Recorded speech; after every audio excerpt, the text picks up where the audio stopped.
Overseers command laborers to pile mud and pull sand in a harsh, dusty excavation site. A command to bring up water echoes as a wooden bucket is hauled upward. Workers scramble to handle straw as the grueling labor continues under the hot sun. Enslaved men are barked at to keep moving as they carry heavy wooden buckets. The dark-haired Choi Hunseok struggles under a heavy log while a laughing goblin rides on top. Gah! He was once the strongest man in the world, a legendary champion at only 27. A white towel signals the end of a match as his undefeated fighting record is announced. Narrative text confirms he was the heavyweight champion of the world's most prestigious MMA league. Choi Hunseok stands victorious in the octagon after winning his final match before his retirement. Narrative text bluntly reveals that the famous undefeated fighter is the man in this story. Immediately after retiring from his career, a truck's blinding headlights signal a sudden, tragic end. Dressed in a white robe, Choi Hunseok weeps over his retirement savings disappearing along with his life. A spotlight shines on the grieving man as his obituary notes he died single and fighting. 30 minutes later, he finds peace in death, glad to finally escape grueling training and matches. He laments having no friends or family when a glowing portal opens and a hand appears. Yo-heave-ho! A blonde angel with white wings apologizes for her lateness while addressing Choi as a hero. The blonde-haired angel winks and cheerfully introduces herself as Rachel. Rachel explains her role as a headhunter for the deceased, surprising the confused black-haired fighter. Choi asks for a detailed explanation, and the angel reveals he is faced with two choices. Rachel presents the first choice, accept death and reincarnate as a pitiful, lonely old bachelor. The second choice is to be resurrected as a hero destined to save a waiting world.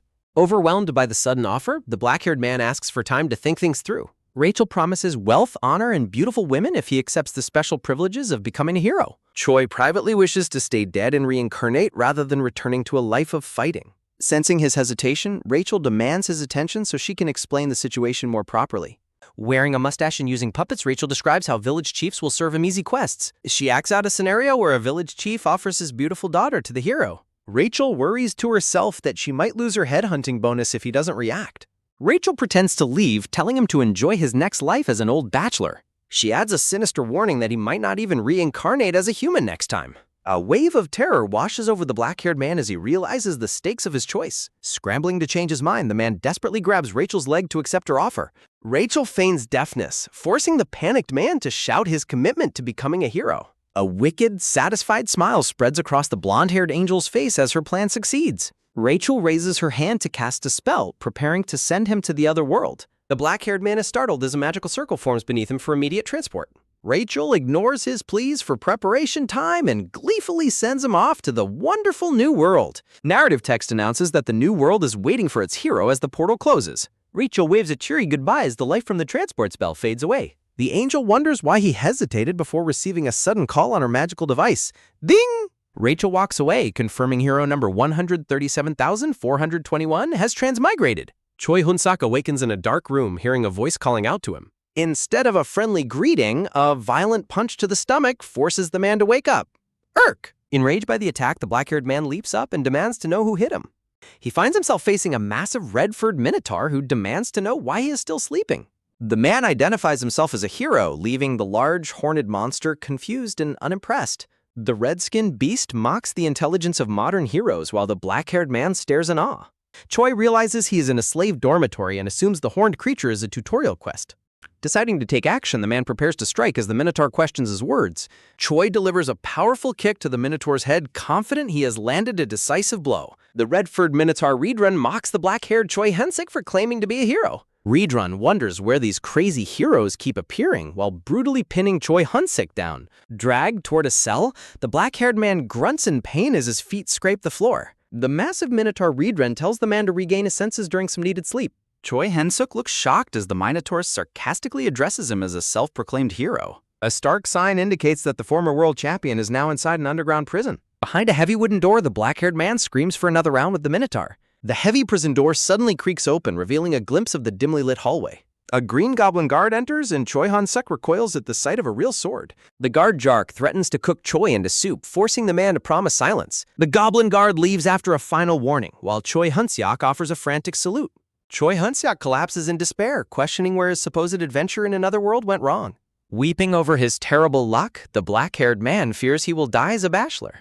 A voice from a nearby cell startles the man, introducing himself as a hero senior. The middle-aged Korean man explains they are currently enslaved at a Demon King's army fortress. Choi Hyun-sik desperately asks his senior how they ended up in such a miserable place. Shouts of fake heroes begging for salvation echo throughout the vast, dark halls of the prison. The senior reveals that 100 heroes are currently held captive within this demonic army fortress. He identifies their captors as the Minotaur Reedrun and the notoriously cruel goblin guard Jark. The senior explains that a wicked demon named Rachel is the reason they are all here. He rants about being sent to the wrong place, leaving the black-haired man deeply confused. Choi Hyun-sik realizes his starting location is completely abnormal compared to where heroes usually go. The middle-aged man confirms that other captured heroes have shared similar stories of normal starting zones. Heroes usually start in safe villages, but these prisoners were dumped straight into enemy territory. A wave of fury hits Choi Hyun-sik as he realizes Rachel tricked him into this nightmare. The scene shifts back to a memory of the blonde-haired angel Rachel winking and smiling. Slaves under the Demon King's army toil away at a massive excavation site under the moonlight. Choi Hyun-sik struggles to carry a heavy log while a goblin chants about devouring the humans. Jark mocks the laborers as work ends, and Choi Hyun-sik privately vows to get revenge. Back in his cell, the black-haired man finds the quiet prison preferable to the grueling labor. He remembers Rachel's mention of a status window privilege that he forgot during his toil. Thinking of popular tropes, the man prepares himself to call out for his hidden menu. A glowing blue window suddenly appears, announcing the official start of the hero's game. Choi Hyun-sik examines his level 1 stats and his peculiar starting ability to use a pickaxe. The senior overhears his stats and is shocked to hear the newcomer's stamina and strength values. The middle-aged man is impressed that a level 1 fighter possesses such high physical attributes. Despite his high stats, the black-haired man remains gloomy about his current status as a slave. The senior encourages Choi to escape and become a real hero, though Choi remains skeptical. As he tries to sleep, the black-haired man worries about escaping with no powers. The crescent moon shines over the quiet fortress as the night passes by in a blur. Making sure his cellmate is asleep, Choi Hyun-sik reopens his status window to investigate points. He focuses on 2 promising features on the blue screen that might help him escape. The hero menu describes the power of mana and mentions a mysterious resource called hero points. Choi Hyun-sik realizes that no other hero has ever managed to obtain these rare points. A familiar, blinding light suddenly fills the dark cell, catching the black-haired man by surprise. The blonde angel Rachel appears with a cheerful greeting, startling the man as he jumps back. Rachel offers to explain hero points while winking and surrounded by a background of flowers. An information card describes Yark the slave rider as a goblin with an endless desire. Rachel poses playfully while explaining that hero points are meant to make a hero's life easier. Choi Hyun-sik's hand suddenly snatches the tiny angel out of the air to demand answers. Choi grabs the tiny angel, declaring he wants to give her a beating first. Later, a tearful Rachel apologizes for spilling coffee and breaking the magic transport circles. The black-haired man asks if becoming his manager is her punishment for the mistake. Rachel clarifies she is his personal fairy and must help him defeat the Demon King. Choi rejects the hero business entirely while the blonde fairy reacts with shock and confusion. He expresses his desire for a normal life despite Rachel mentioning his incredible potential. The man explains he feels no obligation toward a mission he never chose for himself. Choi says goodnight, refusing to spend another life fighting while the fairy pleads with him. Rachel wonders to herself if the former fighter was always this stubborn and uncooperative. The blonde angel rants about the unfairness of being assigned as a personal fairy. A divine voice confirms Rachel's new role as a subordinate who shares the warrior's fate. The glowing message commands the angel not to return until her assignment is fully completed. Rachel screams in terror as she is forcefully ejected toward the dirty human world. A blinding explosion of light signals the end of the angel's stay in the heavens. Choi orders his new fairy to assist in his escapes and she must obey him. A loud bang at the door startles the man while he hides the tiny angel. Goblin guards shout through the heavy cell door for the human to wake up immediately. Jark enters and informs the black-haired man that Sir Reedrun has requested his presence. Reedrun acknowledges the human's hard work after receiving positive reports from the Goblin Guard. The Green Goblin looks exceptionally proud while the black-haired man reacts with visible disgust. The red-furred Minotaur admits he misjudged the man's sanity after seeing his recent efforts. Reedrun shocks the man by offering him the prestigious position of the fortress's head slave. The Minotaur explains his reasoning while Rachel desperately urges the man to reject the offer. The blonde fairy shouts, questioning how a hero could ever grovel to demonic army officers. The monsters pause, wondering about the strange noises coming from the human standing before them. Choi enthusiastically accepts the role, promising to maximize the labor output of the human slaves. Reedrun promises the man a special admission letter to the army for continued good work. The black-haired man sheds a fake tear of joy while privately mourning his original plan.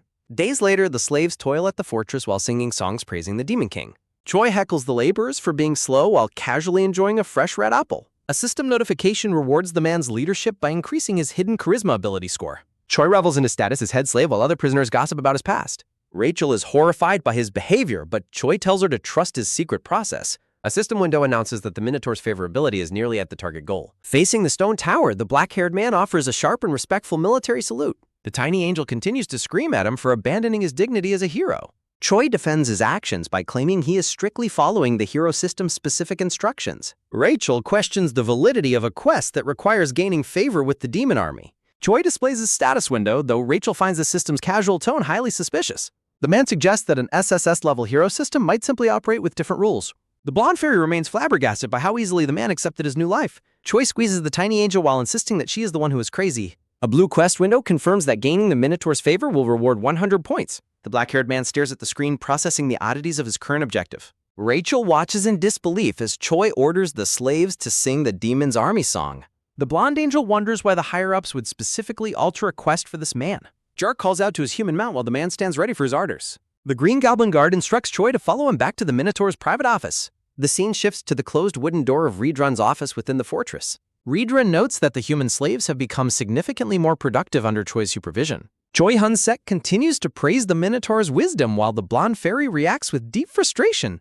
The Redford Minotaur classes clawed hands together in a sudden moment of surprise realization. Riedrun is flattered as a system notification announces that favorability is achieved and the quest is complete, awarding 100 hero points and unlocking the beginner hero store.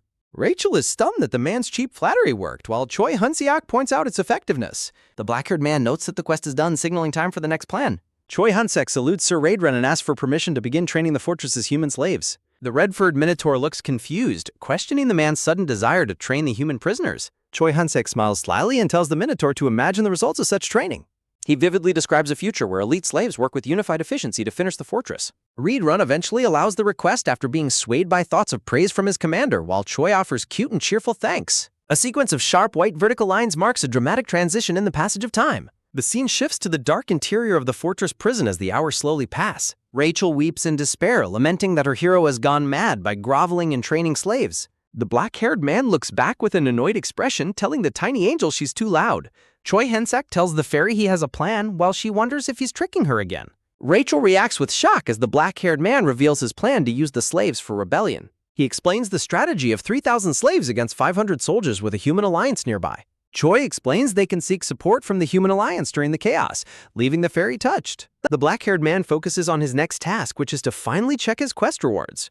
Rachel is surprised the hero points were real as Choi points out the new store feature. The man prepares to open the store, desperately hoping for a useful lifeline to help him. Choi Hun-sek's finger moves toward the glowing blue button to access the newly unlocked hero store. He enthusiastically calls for a powerful lifeline as he officially opens the mysterious hero system shop. Choi Hun-sek's eyes widen in shock after he finally obtains his very first hero-level ability. The man is stunned as the system reveals his new skills are for holding breath and waste. Choi rants about the useless skills while Rachel explains it's just a level 1 store selection. The blonde angel floats away while promising that higher-level points will unlock more useful abilities. Enraged, Choi Hyun-suk lunges at the tiny angel while shouting and calling her a swindling fairy. Slaves line up in the fortress courtyard, offering a unified military salute to the Demon King. Standing before the army's banner, Choi Hyun-sek orders the slaves to begin singing their unit song. A choir of human slaves sings praises to the Demon King and pledges to defeat humans. From a barred window, Riedrun watches with satisfaction, glad he allowed the human to train them. A heavy door within the fortress is suddenly kicked open with a loud and sudden bang. A frantic goblin guard rushes into Riedrun's private office to deliver an extremely urgent status report. The Green Goblin Guard sweatily announces that a large human army is currently advancing toward the fortress. Riedrun reacts with shock as the guard reports their 8th division has already fallen into a trap. Looking at a map, the Minotaur realizes they might lose the fortress just before it is finished. Jock urges an immediate evacuation, but the red-furred Minotaur tells the Goblin Guard to wait. Watching Choi from the window, Riedrun reflects on the vital importance of competent supply officers during war. Riedrun orders Jark to go ahead, promising to follow after taking care of Choi Hyun-suk himself. Outside, the black-haired man barks orders at the slaves while wondering about the strange, distant noises. Choi Hyun-suk checks his stats, feeling his abilities are still too low to start a successful coup. He wishes for a sudden event to raise his power just as the Minotaur grabs him suddenly. The red-furred Minotaur snatches the black-haired man, startling him as he calls out for Sir Riedrun. Riedrun tells the man there is no time as Choi frantically asks where they are going. A human knight with red hair leads a massive charge, declaring that victory is now reachable. Human soldiers in white armor overwhelm the Green Goblin Guards as they charge through the battlefield. The humans identify Riedrun as the Red Nightmare while the black-haired man looks on in shock. Knights charge through a rain of arrows as Choi wonders why human troops have suddenly appeared. Choi Hyun-suk realizes this chaos is his chance to betray the commander and return to humanity. An armored human knight lunges forward with a lethal cry, but Riedrun catches the blade barehanded. Choi Hyun-suk watches in stunned silence as the Minotaur's physical strength blocks a Master Knight's blade. Riedrun unleashes a devastating close-quarters combat technique, crushing the knight's helmet with a single powerful blow. A massive wave of destructive energy incinerates the human forces, turning the entire battlefield into an inferno. Amidst the rising smoke, the red-furred Minotaur turns back to check on his human subordinate's safety. Frightened and saluting, the black-haired man hurriedly promises to flee the area as commanded. The scene shifts to a distant stone tower as the sounds of chaos echo through the valley. Human refugees are separated into lines directed by soldiers toward the banners of different human nations. An armored commander identifies potential fighters, questioning a group of men about their status as warriors. The warriors celebrate their luck as they are separated from the common captives for better treatment. The survivors are led into a grand area where high-ranking human officers await their arrival. A red-haired man with a condescending smile introduces himself as Alaven Grimer, Duke of the Drazen Empire. An armored soldier reports the successful evacuation of civilians, which the smug Duke acknowledges with a grin. The officer confirms that all self-proclaimed warriors have been gathered, prompting Olavan to initiate his plan. On their commander's signal, the human soldiers draw their weapons and surround the confused draftees. The warriors realize they've walked into a trap as Olavan orders his troops to annihilate them. The scene transitions to a quiet forest road where a horse-drawn carriage travels toward its destination. Inside the carriage, Choi Hansak sobs quietly, mourning the tragic end of his heroic second life. Reed Run notes their escape was successful, while the black-haired man remains inconsolable despite their survival. Rachel desperately urges him to snap out of it, while Choi dismisses her as a liar. Waking from a nap, the red-furred Minotaur asks his human companion if he said anything during the ride. Choi instantly shifts into a subservient role, frantically praising the honor of traveling with such a commander. Flattered by the praise, Reed Run announces their arrival at the headquarters of the Demon King's Third Corps. The Minotaur promises a full enlistment, leaving Rachel horrified while Choi maintains a fake enthusiastic smile. The black-haired man continues his groveling performance while the tiny angel screams in absolute despair. As dusk falls, a guard at the fortress gate announces Reed Run's return and orders the doors opened. Reed Run leads his human subordinate through the cobblestone streets toward a meeting with the Supreme Commander. Choi keeps his head low, feigning immense gratitude for the chance to meet such a high-ranking officer. The Minotaur pauses to deliver a stern warning regarding the importance of proper etiquette during the meeting. Reed Run makes it clear that any lapse in conduct will result in the black-haired man's immediate death. Choi steels his nerves, determined to use his wits to survive the upcoming encounter with the demon.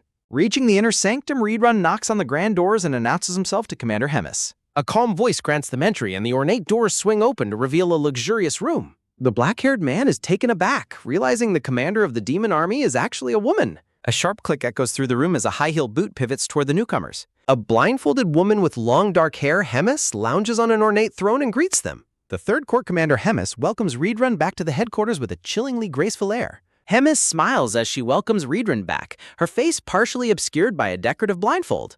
The commander notes Reed Run's increased muscle mass, commenting on his physical growth since their last meeting. Reed Run returns the compliment by praising her beauty, leaving Choi Tun-sok mesmerized by the powerful woman's appearance. Hemis laughs at the flattery, while the human wonders if he should also praise her to survive. The Minotaur bows his head, admitting his deep shame for failing to protect the fortress from invaders. Hemis dismisses his apology, placing the entire blame on the incompetence of the 8th Division's commander. A murderous aura erupts from the commander as she expresses her desire to flay the man responsible. Choi's hand trembles as he feels the suffocating pressure of a power level far beyond his experience. Shifting her attention, the commander inquires about the identity of the human Reed Run brought with him.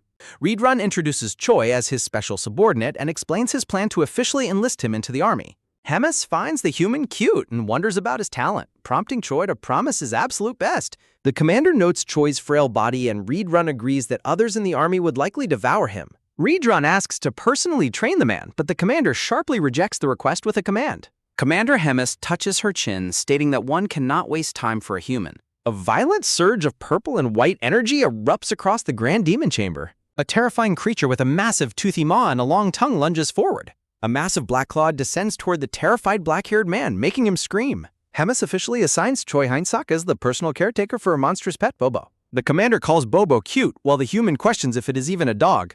Reed Run senses great power from the creature, while Choi trembles in absolute fear. Hemis asks the man if he likes her pet, while the beast growls menacingly. The black-haired man salutes enthusiastically, claiming it as an honor to take care of Bobo. Hemis strokes the creature's fur, satisfied by the man's obedient and positive response. Hemis laughs, warning the man that Bobo eats his caretakers when he is hungry. Choi Hansak stands outside a wooden door marked with a sign for Bobo's house. Rachel screams about a new hero quest while Choi tells her to be quiet.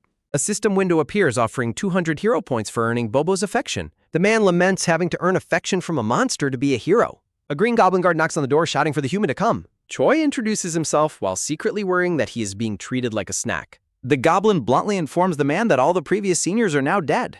The guard explains they will prepare a meal for Bobo, which Choi finds suspicious. The Green Goblin tells the man to get moving if he understands the instructions. Bobo bites the goblin's head, prompting the guard to offer Choi's fresh meat.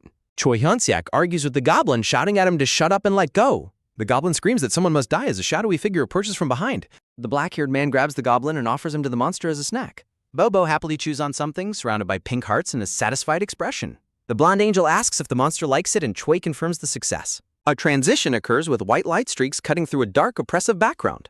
Bobo chases Rachel through the courtyard while she screams for someone to save her. Choi watches the chase, warning the fairy not to run or Bobo will get hungry. The man's eye widens as a sudden realization or system alert catches his attention. Choi purchases an extra-large bone item from the hero store for 30 points. The black-haired man calls out to Bobo, who looks back with bright, glowing eyes. Choi smiles and holds up the massive bone, asking the monster if he wants it. The man throws the giant bone through the air as Bobo watches and chimes.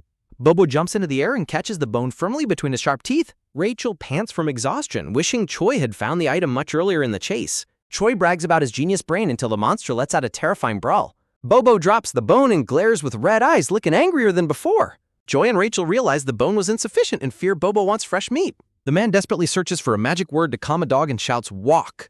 Bobo instantly freezes, tilting his head with sparkling eyes and a cute, tiny sound. The creature lunges at Choi affectionately with a happy roar and many pink hearts. Choi leads the excited Bobo outside while shouting various dog commands to stay safe. Rachel looks around the stone corridor, wondering why she cannot smell any food nearby. The fairy points toward a goblin in the distance and suggests asking him for directions. Choi runs toward the Green Goblin, asking for directions as Bobo growls behind him. The goblin falls backward in terror, screaming as the man announces it is walk time. Bobo licks the frightened goblin's face while Choi tells the pet he cannot eat him. The man introduces himself as the new caretaker and asks where the kitchen is located. The terrified goblin points toward the left while running away as fast as he can. The black-haired man and his fairy companion stare in stunned silence, overwhelmed by a sense of utter confusion. The black-haired man laughs at the absurdity, questioning if the small creature is truly a demon soldier. Wiping a tear of laughter, the man decides they should find some meat from the kitchen next. The blonde fairy asks if he plans to take care of the monster dog for the rest of his life. The black-haired man dreams of meeting and marrying a beautiful blonde lady instead of dealing with beasts. A sense of impending dread washes over the man as he contemplates the dark path of his future. A furious roar echoes across the stone fortress, demanding to know the location of the missing dog. The search for the creature intensifies as the fortress walls reverberate with the sounds of a frantic hunt. The black-haired man screams in frustration, calling the missing monster a total disaster for running off again. Spotting the creature in the distance, the blonde fairy points toward the monster's location to guide him. A heavy thud sounds as Bobo's paws strike the stone floor during his sudden and bloody escape. The man's eyes sparkle with relief as he affectionately calls out to his missing pet dog, Bobo. A cheerful woof rings out as the bloody-faced creature gallops happily toward his caretaker with a bell ringing. Panic erupts as voices announce the death of Commander Regis and vow revenge on the one responsible. The black-haired man and fairy exchange horrified looks, realizing Bobo was likely the one who killed him. Ignoring the fairy's cries of despair, the man commands her to run for their lives immediately. The man's heart sinks as he rounds a corner only to find a cold stone dead end. Surrounded by angry demons, the man nervously tries to greet the mob as his fellow army comrades. The goblins plan to devour the humans' limbs after hoping their dead commander has not been digested. Stealing his resolve, the man tells himself that success in this world depends entirely on his spirit. The black-haired man lets out a thunderous shout, momentarily stunning the gathering crowd of green-skinned goblins. Holding the beast aloft, the man asks if they finally recognize the identity of this brave creature. When a goblin dismisses Bobo as a mere monster, the man yells at him for being incredibly rude. With a dramatic flair, the black-haired man officially identifies the small creature as the legendary pet Bobo. The goblins murmur in terror, realizing the small creature belongs to the powerful and deadly Commander Hemis. The man mocks the demons for their ignorance, labeling their lack of recognition a source of shame. Grinning wickedly, the black-haired man activates Bobo's beast mode, turning the creature's eyes a glowing red.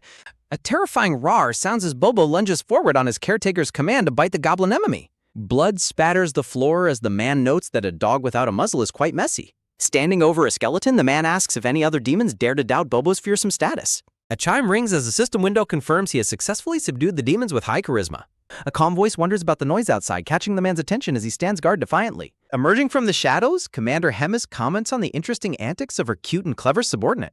The scene shifts to Hemis's office, a lavish room filled with golden ornaments and grand sunlit windows. Laughing gracefully, the commander asks if he used her name and her pet to ensure survival. The black-haired man drops to his knees, frantically apologizing for committing such a grave sin against her. Hemis clarifies that her previous statement was actually a compliment, leaving the man completely baffled and confused. Leaning close, the commander praises the man's cleverness compared to the many idiots in her demon army. The woman notes his bravery as he nervously thanks her for the terrifyingly close and physical attention. Sitting on her throne, Hemis explains that the demon army's reliance on force creates many unnecessary problems. When the man asks about the trouble, the commander promises he will discover the truth very soon. Hemis poses a startling question, asking the man if he has considered becoming a demon army executive. A system notification appears as the man wonders if his skills are enough for such a rank. The commander notes that he cannot continue using her name and Bobo's reputation for protection forever. An elaborate seal appears as Hemis explains the rules of ranking battles within the fierce demon army. Hemis offers 1 month of safety, after which he must win a duel to keep her protection. The commander envisions him climbing the ranks to become a useful battalion leader for her military corps. The man's face pales as he nervously inquires about the consequences of losing the upcoming decisive battle. Hemis warns him not to expect mercy, promising a fate worse than death for any future failure. Dejected and weary, the man trudges down the corridor, mourning his very narrow window of survival time. Choi Hinsek argues that his potential is rank SSS, but the blonde fairy questions if he understands what potential means. The blonde fairy explains that potential represents a possibility rather than a definite immediate power as they talk. The black-haired man complains that his personal fairy will not cheer for him until a sudden realization stops him. A blood-spattered wooden door stands before the man, leading him to wonder if he has finally found the Kitcher. Peeking cautiously through the heavy wooden door, the black-haired man asks if anyone is currently inside the room. A red-skinned demon with large tusks notes that the visitor must be the human the commander mentioned earlier. Standing before an ornate background, the red-skinned demon identifies himself as Kulkan, the chef of the demon army. When the man asks for a snack for Bobo, Kulkan realizes the monstrous caretaker has changed yet again. The black-haired man reacts with absolute shock as he is met with a blunt and immediate refusal of help. Kulkan asks why he should help, noting Commander Hemis only ordered him not to harm the human visitor. Peeking through the door, the man desperately asks if there is any way to make this work for Bobo. Kulkan looks at the man with a single sharp yellow eye while contemplating if he should offer the meat. A butcher's blade strikes meat with a loud thung as the kitchen erupts into a chaotic and bloody scene. Kulkan tells the man to hunt for himself like the others, who celebrate eating a fallen comrade named Patel. The black-haired man peeks through the door in horror, noting that the kitchen staff look more like violent butchers. Standing before the massive chef, the black-haired man wonders what it truly means to hunt for the meat himself. Chaos erupts as a giant boar charges, leaving the man to worry about who will end up as dinner. A massive boar tramples the area as demons scream about their comrade Morgan being killed during the frantic hunt. Watching the reckless charge from a distance, the man realizes he cannot tell who will become the meal here. When the fairy suggests running away, the man asks if she expects him to perform a miracle in this crowd. Stepping into a pool of blood, the man decides it might be better to move before he faces danger. When a voice calls out to the human, the man enthusiastically agrees to charge forward into the battle. Wispy white clouds drift across a serene blue sky above the tops of evergreen trees. Kulkan appears behind the man, telling him there is no longer any need to charge into the current battle. A massive dead boar lies in the bloody grass as the chef announces that the first hunt is over. A goblin reports 12 dead while the man stands stunned by the casual acceptance of such a heavy loss. Giving a thumbs up, Kulkan tells them to take a break before finding the next target for their hunt. Walking away from the carnage, the man tells the blonde fairy that they should cancel their original escape plan. The blonde fairy questions if he is serious about hunting monsters fairly despite his meager and insufficient stats. Scratching his head, the man notes that stats increase with level, which simply requires gaining enough experience in combat. The blonde fairy's head floats in a thought bubble, questioning how he expects to get experience in this situation. The man wonders if he receives experience for landing a final blow, leaving the fairy looking completely and utterly stunned. The fairy admits that he would gain experience, though she considers such a tactic to be a very cheap method. Thanking her for the information, the black-haired man turns back toward the chef to put his new plan into action. The man realizes he cannot be picky if he wants to get stronger before his month of protection expires. The man cheerfully calls out to the chef, who is surprised that the human did not try to run off. Laughing nervously, the man realizes the chef is quite sharp for suspecting that he might have attempted to desert them. The black-haired man boldly claims that he has decided to join the fearless demon army in combat this time. Kulkan stares intensely at the black-haired man, his yellow eye fixed on him as he addresses the human subordinate. The man worries if he went overboard with his praise, wondering if the officer actually likes such bold, heroic talk. Kulkan erupts into loud laughter, finding the human's bold words and attitude to be rather likable and quite refreshing. Bowing slightly, the black-haired man credits his decision to the great influence of the chef and his leadership style. Kulkan decides to let the human take the lead on the next hunt, leaving the man looking completely terrified. The chef explains that the lead is an honorable position and he will make a rare exception for the newcomer. The man frantically tries to decline the honor as a goblin suddenly runs up to them with a loud shout. Kulkan turns his head toward the interruption, asking the approaching subordinate what has happened to cause such a commotion. A green goblin runs forward in a panic, screaming that they are under attack by an incoming pack of monsters. As a howl echoes through the forest, the chef identifies the attackers as a pack of creatures known as Uron. Looking up toward the sound, the black-haired man asks if they are currently facing a very dangerous combat situation. Kulkan dismisses the danger, simply stating that the meat from the urine creatures is unfortunately not very tasty at all. Gripping a heavy axe, Kulkan decides he has no other choice but to move. Kulkan rallies his soldiers to grab their tools and hunt for tonight's Uran stew. Choi Hyun-sek hides behind cover, plotting to steal the experience with a final blow. The blonde fairy lunges forward, urging the hero to accept the support she offers. Choi Hyun-sek feels a surge as the system window confirms his stats have increased slightly. Looking smug, the blonde fairy tells her companion not to be too moved by her assistance. Smashed into the ground, the man yells that she should have given him such buffs earlier. Charging ahead, the man declares the final blow his while the fairy screams at the carnage. With a manic look, Choi Hyun-sek envisions a life of luxury and children in his retirement. Pushing his limits, the man strikes out while dreaming of his eventual peaceful exit from combat. System windows flash as the man slays the monster, stunned to gain 4 levels instantly. Grinning, Choi Hyun-sek realizes he can finally get stronger and reach level 20 very quickly. The blood-soaked battlefield is silent as goblin soldiers begin picking through the remains of their prey. A goblin stands over the kill with a large blade, preparing to butcher the carcass. Choi Hyun-sek pushes a demon aside, feigning a clumsy slip to interfere with their grim work. A dark, wide-eyed grin spreads across the man's face as he laughs to himself in secret. Standing over a corpse, the man obsessively claims every single final blow for his own power. The sun shines over the blood-stained grass where demons gather the spoils of their hunt. Choi Hyun-sek patronizingly thanks his buff totem as the exhausted blonde fairy questions if it's over. The black-haired man notes that the monsters are caught and it is time to return home. Goblins greedily devour raw meat, cackling as they demand even larger pieces of the kill. A shadowy figure is stunned as the sound of wet chewing fills the dark air. A large calloused hand claps onto Choi Hyun-sek's shoulder as a deep voice addresses him. Eating raw meat, Kulkan asks the human what he's looking at with such shock. Choi asks if eating military food like that is allowed, but the chef claims special privilege. Kulkan explains that fresh meat is a rare treat and makes the soldier's hard life worthwhile. Sweating profusely, the man wonders if the demons lack a union for their dangerous work. Kulkan offers a slab of raw meat, telling Choi he deserves it for fighting bravely. The man stares at the bloody, raw offering in his hand with a look of horror. Taking a bite, Choi notes that the meat has a strong scent but isn't entirely bad. The man critiques the meal as bland and tough, certain it would receive terrible online reviews. Looking at the demons, Choi wonders why they risk their lives for such low-quality food. A thought occurs to the man, leading the confused fairy to ask what he just muttered.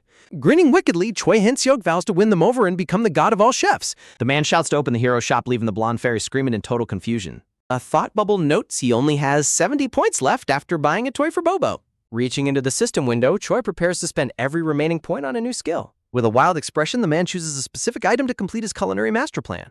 A brilliant flash of blue light erupts from the man's hand as the purchase is finalized. Desperate and confused, the blonde fairy screams at her companion to explain his strange purchases. Choi holds a bottle of MSG as the system confirms his new F-rank cooking skill. The fairy screams again in disbelief as she looks at the hero's bizarre new equipment. System windows confirm the purchase of seasoned salt and the acquisition of the basic cooking skill. Choi dismisses the fairy's worries, telling her he is focusing on a much bigger overall picture. Seasoning the meat over a fire, Choi promises that the taste will be a primitive delight. With a confident smile, the man applies seasoned salt to the meat with an expert flourish. The roast glints with a perfect glaze as Choi admires the smell and the juice. Lost in megalomania, the man laughs and declares himself the god of this new world. Choi Hyun-sek proudly presents the seasoned cooked meat to Kulkan and asks him to try it. Looking bored, Kulkan politely declines the offer, claiming he is already full for the moment. Choi Hyun-sek looks frantic as he declares he put his heart into the meat and could die without regrets if Kulkan tries it. Looking quite nervous, the Red Orc chef agrees to try just a single bite of the human's offering.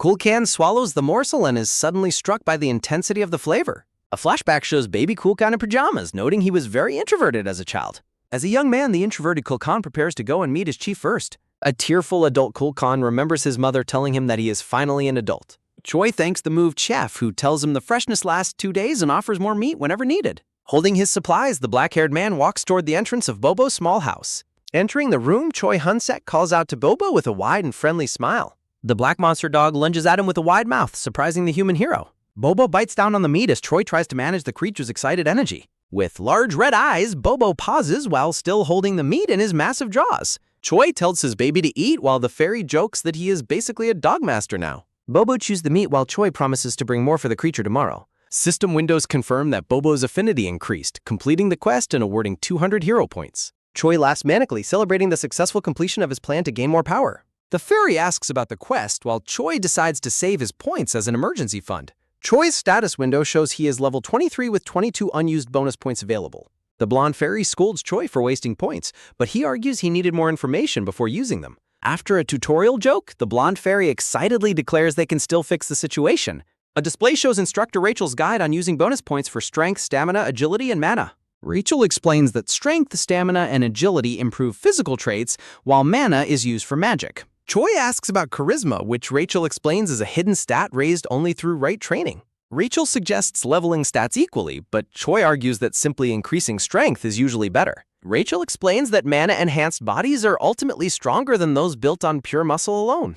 Choi asks if his new stat distribution is correct, and the fairy approves the result. The blonde fairy tells him to buy mana control, but Choi is confused about its purpose. Rachel explains mana control costs 100 points, so Choi begins searching the hero shop. Looking at the screen, the black-haired man realizes the item is not in the shop. The fairy is shocked, insisting that mana control is supposed to be a very common item. Choi insults the fairy's usefulness while she desperately insists the item should be available there. 3 weeks pass in a blur as level-up notifications flash across the digital hero system. Choi lies exhausted on the floor, having finally reached level 100 despite increasing experience caps. Grinning at his level 100 status, Choi wonders if any other heroes work as hard as him. The fairy mocks him, calling his position a sinecure, which leaves the black-haired man looking confused. Choi argues about nearly dying, but the fairy is amazed he hit level 100 so fast. Looking intense, Choi prepares to retaliate as the blonde fairy tries to stay friendly and calm.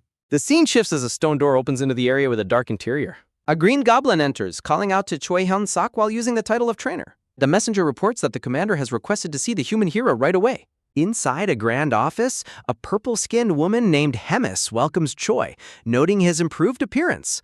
Hemis smiles, observing that Choi has grown much stronger and his mana pool has doubled. Choi mentions his daily work with Bobo, but Hemis notes his growth rate is surprisingly fast. Hemis stares intently, asking if his rapid growth is due to the hero's leveling system. Choi is shocked, wondering since when the commander knew that he was actually a hero. Hemis admits she knew from their first meeting because she knows someone interested in heroes. Hemis leans in with a smirk, asking Choi to guess why he was summoned today. Nervous and sweating, the man wonders if she is referring to his training or recent kills. When Choi asks if it is for his battle, Hemis asks if he remembers their promise. Choi smiles confidently and confirms he remembers while swallowing hard in the tense atmosphere.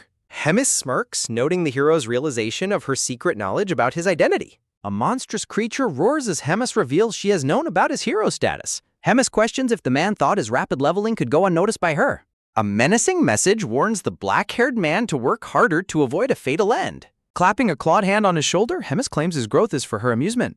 Sitting alone, Choi Hyun-sok considers the thrill of an audience witnessing an unexpected plot twist. Looking downcast, the man admits he stands no chance against an opponent chosen for failure. The blonde fairy screams in terror while Choi demands she calm down so he can think. Choi opens a system window, deciding to study his opponent's strength before their decisive battle. The fairy questions how they will identify their foe with only a name to go on. The black-haired man focuses on a specific item he intends to purchase from the shop. Choi buys the lame combat power meter for 50 points to measure target stats and mana. Looking through the new goggles, Choi plans to find a training partner with a similar level. The blonde fairy mocks Choi's cleverness, but he retorts that being useful is far better. Looking over the device, the black-haired man prepares to test the power meter's scanning capabilities. The meter scans the fairy, displaying a battle power of 375, prompting her to measure him. Choi takes the goggles back from the fairy to check his own combat power level. The blonde fairy stares in total shock as she sees the results of the power scan. Choi asks if she sees anything, while the fairy looks at the device with total confusion. Sweat dripping down her face, the blonde fairy insists the combat power meter is surely broken. Reaching for the device, the black-haired man prepares to see the results for himself. Looking through the lens, the fairy remains convinced that the power meter must be malfunctioning. Choi's strength registers at 1560, leading him to joke that the fairy is just incredibly weak. The man boasts of having much higher strength previously while the fairy sulks in the background. Choi is horrified as he scans Bobo and sees the dog's strength as a staggering 47,422. Despair sets in as Choi and the fairy realize they are both significantly weaker than Bobo. Walking through the city, Choi decides to use the goggles to gauge the power of others. Looking through the meter, the man notes that the goblins appear to be the weakest inhabitants. Scans reveal varying strength levels for the demons, with most being comparable to Choi's own stats. Choi is shocked to find Captain Bulkman has a massive strength rating of over 14,000. Whispering, Choi asks about his opponent, Kirkin, whom the fairy describes as a low-intelligence orc. Choi calculates his chances, hoping a level up will bridge the gap to Kirkin's estimated power. The man's jaw drops as he sees Kirkin smashing pillars with a strength rating of 6671. Total shock registers on the man's face as he realizes how outclassed he truly is. Choi screams in terror as the fairy notes the system is essentially telling him to die. A new hero quest appears, challenging Choi to reach 3,000 combat strength within 1 week. Looking at the sky, Choi wonders if the system is spying on his private conversations. Smiling wickedly, Choi Hyun-sok vows to survive and take down either Hemis or the Observer. A determined declaration fills the air as the man resolves to definitely survive his training. The next morning begins in the kitchen, where a blood stain marks a wooden gate. Choi Han-sik runs into the kitchen where Kukan welcomes him and asks him to enter. Kulkin questions the man's new goggles, but Choi dismisses it as a popular fashion trend. Choi salutes as the Red Orc chef tells him to get ready for the coming hunt. Choi is stunned to scan Kulkan and find his strength is a massive 35,000. Looking around the room, Choi realizes that the high power levels are not limited to Kulkan. The man scans the other chefs, discovering that even the goblins have surprisingly high strength stats. Choi asks Kulkan for permission to spar with one of the chefs to test his abilities. The man bows deeply, claiming he wants to be more helpful, though Kulkan finds it bothersome. Choi threatens to eat all the meat unless permitted to spar, instantly winning over the orc. As the hunt approaches, a group of demons gathers, confused by the sudden change in schedule. Spectators worry about the black-haired man's survival as he scans a giant gray orc. A green-skinned goblin suggests killing the giant first, but the red-skinned orc chef refuses. The red-skinned orc chef instructs the giant gray orc to perform only the bare minimum. Looking confused and scratching his head, the giant gray orc agrees to the chef's instructions. Positioned for a spar, the red-skinned orc chef prepares to start the match between fighters. As the battle begins, the giant gray orc reminds himself not to kill his opponent. Lunging forward with a determined battle cry, the black-haired man throws a powerful first punch. The man's strike is blocked, leading him to realize his opponent relies purely on instinct. With a quick spin, the black-haired man prepares a massive kick against the massive giant. Delivering a wide and powerful blow, the black-haired man's kick catches the giant off guard. A direct hit to the head sends the massive gray-skinned giant reeling from the impact. Shocked by the result, the black-haired man watches the massive opponent fall as the fairy calls. Spectators are stunned by the outcome, unable to process the incredible speed of the man's victory. Realizing stats aren't absolute, the black-haired man gains confidence for his upcoming decisive battle. Walking through the great forest, the hero reflects on defeating an orc with superior strength. The black-haired man poses confidently, believing his skill outweighs the mere numbers of combat strength. Approaching a new territory, the hero warns the chef about a large number of monsters. The red-skinned orc chef explains that while dangerous, these creatures possess delicious bone marrow. A horrific illustration depicts the spider-like monsters consuming prey while protecting their many young. Though the hero suggests leaving, the red-skinned orc chef decides they will hunt the spiders. Raising his meat cleaver, the red-skinned orc chef orders his crew to attack the monsters. A chaotic slaughter begins as the goblins rush to harvest the spider creatures for their meat. The small spider creature lets out a high-pitched shh as the hunters approach it. Moving through the trees, the black-haired man steps past a monster that is blocking him. Grinning widely, the black-haired man decides to steal all the final blows for himself. The forest floor is littered with skeletal remains after the initial wave of the brutal hunt. Dispatching the last spider with a wah, the black-haired man celebrates his rapid level-ups. The fairy mocks his talent for stealing kills while he expresses his love for kitchen work. A sudden, deafening boom interrupts the man's laughter, shaking the ground beneath his feet. Looking back in horror, the black-haired man realizes something massive and dangerous has arrived. The terrifying Talus Queen emerges, looming over the battlefield with a massive and menacing presence. A close-up of the monster's glowing yellow eye reveals its focused and murderous intent. With a bone-chilling roar, the Talus Queen announces her arrival to the terrified group of hunters. Snarling with primal rage, the creature prepares to retaliate for the loss of her many children. Paralyzed with fear, the man wonders just how powerful this monstrous queen truly is. Horror sets in as the man's goggles reveal the creature's combat strength is completely unmeasurable. A system manual explains that the combat strength meter reveals the hidden answers of bloodlines. Sweating and terrified, the man watches the surrounding crowd panic at the queen's overwhelming presence. Stumbling backward, the hero begins to retreat as the magnitude of the danger becomes clear. Desperate for a plan, the black-haired man calls out to the chef for guidance. The red-skinned orc chef abandons his post, shouting for everyone to save themselves and flee. A loud wah echoes through the woods, freezing the hero in his tracks. Massive legs crush the hunters as the queen begins her relentless and bloody counterattack. From the shadows, the creature growls with a deep ah, its eyes burning with hatred. A piercing, unearthly screech from the queen further disorients the scattered group of fleeing hunters. The ground erupts in chaos as the monster's limbs strike with devastating and indiscriminate force. Clutching his head, the man reels from the sheer volume of the creature's deafening cry. The blonde fairy screams a frantic warning for the hero to look behind him immediately. Turning around in a cold sweat, the man realizes he is completely out of time. Red energy flares as the impending strike from the queen closes in on the hero. A swarm of spider monsters and skulls fills the area as a dark figure looms. Choi Han-sik sprints away from the advancing horde, shouting for everyone to run immediately. Screams for help echo as the black-haired man dashes past the carnage in total terror.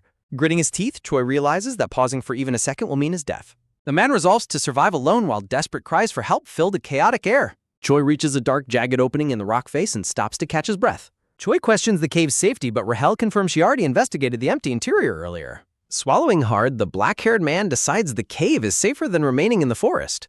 A deep, echoing sound follows the hero as he ventures deeper into the dark cavern. Choi notes the cave's depth while the blonde fairy marvels at its incredible vertical height. The man mentions Queen Talus, prompting Rahel to scream in terror at the mere name. Choi stops in shock as he discovers bright green slime dripping from the cavern walls.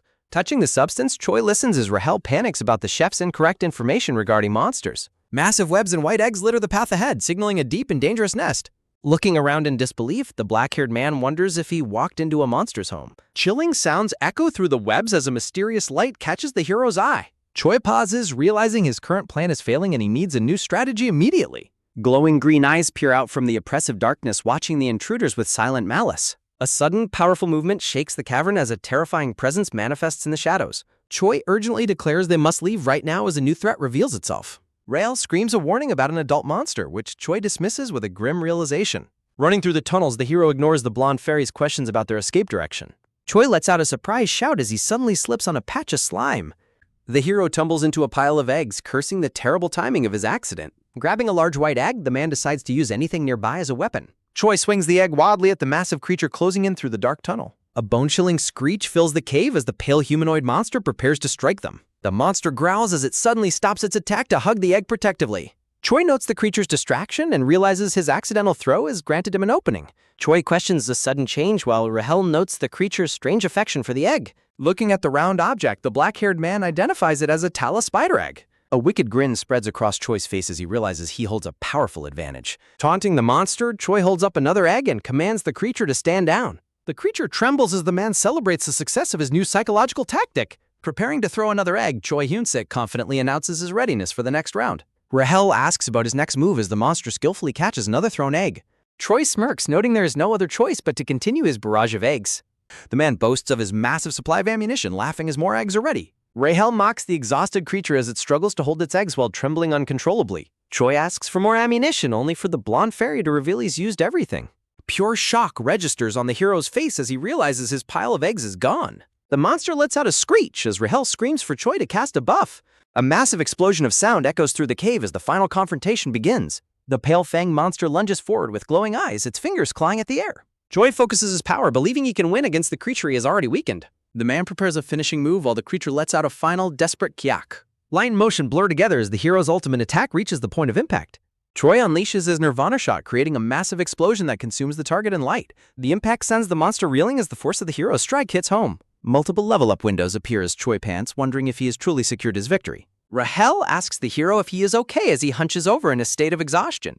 Feeling like he is going to die from stress, the black-haired man suggests moving elsewhere quickly. Choi notes Rahel's healing magic, while she explains it only stops bleeding and requires careful use. Deciding to allocate his stats quickly, Choi views a system window showing he has reached level 108. Smirking, Choi considers his balanced stats a great investment for the future despite his current confusion. A voice echoes through the darkness asking the hero if he is indeed Choi Hyun-sik. Kulkin laughs, surprised Choi is alive as the man asks how the orc found the cave. Kulkin explains he found the cave while fleeing, calling them both extremely lucky for surviving the chaos. The hero mentions that they are in a talus nest, leaving the red-skinned orc chef shocked. Identifying the hatchery, Choi warns that they must run quickly to avoid the sticky talus eggs. Mesmerized by an egg, Kulkin identifies it as a delicacy high-ranking officers dream of eating. Choi shouts for the chef to snap out of it so they can finally escape together immediately. Resigning himself to fate, Kulkan eats the egg while explaining only a commander can defeat the queen. Phew! A group of survivors reaches the cave, relieved they have finally escaped the carnage outside. The green goblins are stunned to see the chef eating while Choi looks on in total disbelief. Looking at the egg, the black-haired man wonders if this is truly meant to be his end. Gritting his teeth, Choi refuses to die before experiencing a proper feast from his future wife. Clenching his fist, the man vows not to let his life end in such a place. A red bandana and a wide-mouthed expression signify the intense continuation of the hero's struggle. Choi resolves that there is no way he will die pointlessly in a location like this. The scene shifts to Hemis' office, where a formal voice greets the commander in a grand room. Seated on a throne, Commander Hemis asks if the Horn Man finished his assigned capture mission. Readrun confirms he successfully captured the next Saintess of the Holy Empire as he was instructed. Hemis praises Readrun's incredible skill for breaking through the fanatical cult in just 3 short weeks. Blushing under the commander's touch, the massive horned man humbly replies that she is too kind. A knock interrupts the moment, prompting Hemis to ask who is disturbing their great private time. Peering through the door, a goblin reports an urgent incident involving the cooks gathering ingredients outside. Dismissing the news as routine, Hemis asks why he's making a fuss until the goblin mentions the scale. The goblin reports head chef Kulkan is dead or missing, sending Readrun into a state of shock. When asked about the hero, the goblin confirms that beastkeeper Choi Hyun-suk is also currently missing. Processing the news of his missing friend, the horned man looks on with a dark, intense gaze. Back in the cave, Kulkan toasts to their deaths while Choi tells the survivors to just drink. Choi punches the orc, telling him to get a hold of himself instead of accepting death. What the hell? The red-skinned orc is suddenly struck by a massive glowing red book. Choi explains he used a secret weapon to wake the chef up from a wicked spell. A system window reveals a new item, the Beast Encyclopedia, which contains information on all demonic beasts. The encyclopedia describes Talus as a social spider type and suggests targeting the torso and the head. The guide notes that Talus eggs are combustible and warns against using flame magic inside the caves. Choi asks if Kulkan can use fire magic, to which the chef confirms he knows basic flames. Kulkan doubts the plan, claiming his fire magic cannot easily burn through a sturdy Talus carapace. Choi clarifies he doesn't plan to burn the monsters, leaving the cooks and goblins utterly confused. Gathering the group, the black-haired man announces that he has a definitive plan for their escape. Motivating the hungry group, Choi says they must survive to keep eating delicious things like the eggs. The man promises unlimited gourmet meat as a survival celebration, causing the group to cheer in excitement. Grabbing the hero's hand, Kulkan agrees they must survive first to enjoy the promised feast later. Kulkan asks for the plan as Choi celebrates successfully motivating the terrified survivors to fight back. Choi shouts a final reminder for everyone to keep moving and never stop under any circumstances. The group scans together, ready to run without rest until they make it out of the cave. Charging forward with a roar, the group begins their frantic dash toward the exit of the nest. Their path is suddenly blocked as a massive swarm of Talus monsters appears directly ahead. Choi yells to Kulkan to prepare as he sprints forward with a glowing egg. A massive structural collapse begins amidst an intense fiery explosion within the dark cave. Survivors scramble away as a violent detonation scatters debris and confuses the surrounding monsters. Rachel screams in terror at the swarming monsters while questioning the hero's reckless strategy. Choi reveals he deliberately planted eggs deeper inside to ensure a total cave collapse. The hero urges everyone to run toward safety while the monsters remain momentarily distracted. Pure chaos erupts as the survivors fight through a swarm of terrifying skeletal-faced creatures. Clutching a single remaining egg, Choi decides they must find the exit before using it. Rachel spots a light ahead as Choi directs the group toward the cave's exit. The black-haired man pushes himself to the limit, sprinting toward the flickering distant glow. The exhausted survivors race down a narrow tunnel, driven by the hope of reaching daylight. Choi's face lights up with relief as he believes they have finally reached safety. A sudden shock freezes the hero as his goggles crack under an oppressive presence. The massive, terrifying Queen Talus blocks their path with her colossal skeletal jaw agape. Kulkan stares up in horror, identifying the massive beast as the dreaded Queen Talus. An oppressive silence fills the cavern as the group faces their most dangerous threat. The monster looms in the darkness, her eyes glowing with a terrifying ethereal white light.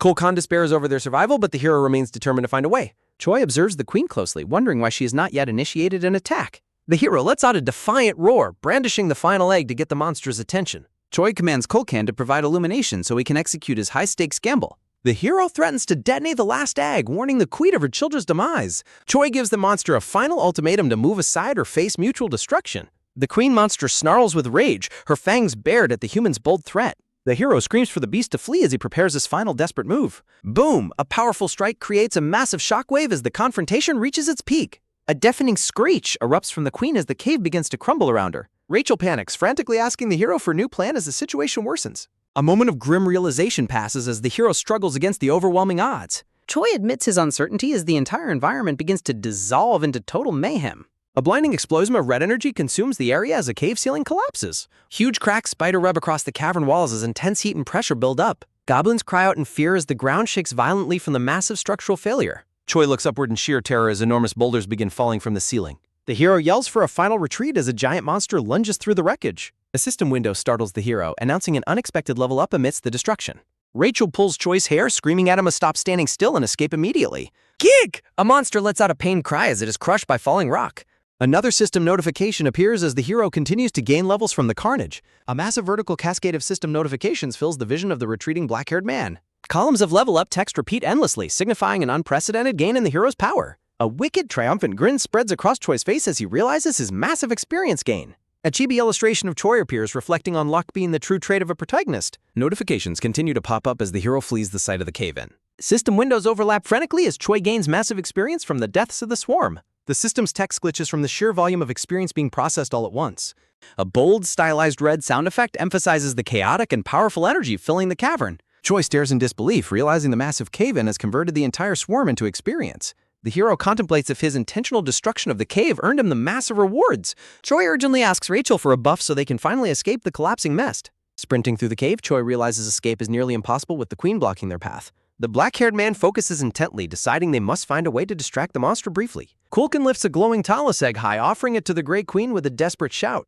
Trembling with terror, the red-skinned orc begs for passage in exchange for the precious monster egg. Seizing the opening, Choi screams for the group to run as he sprints past the beast. Vowing to survive, the hero remains determined despite the terrifying screeches echoing through the collapsing cavern. Delivering a powerful blow, Choi shatters the ground to propel himself forward during the group's escape.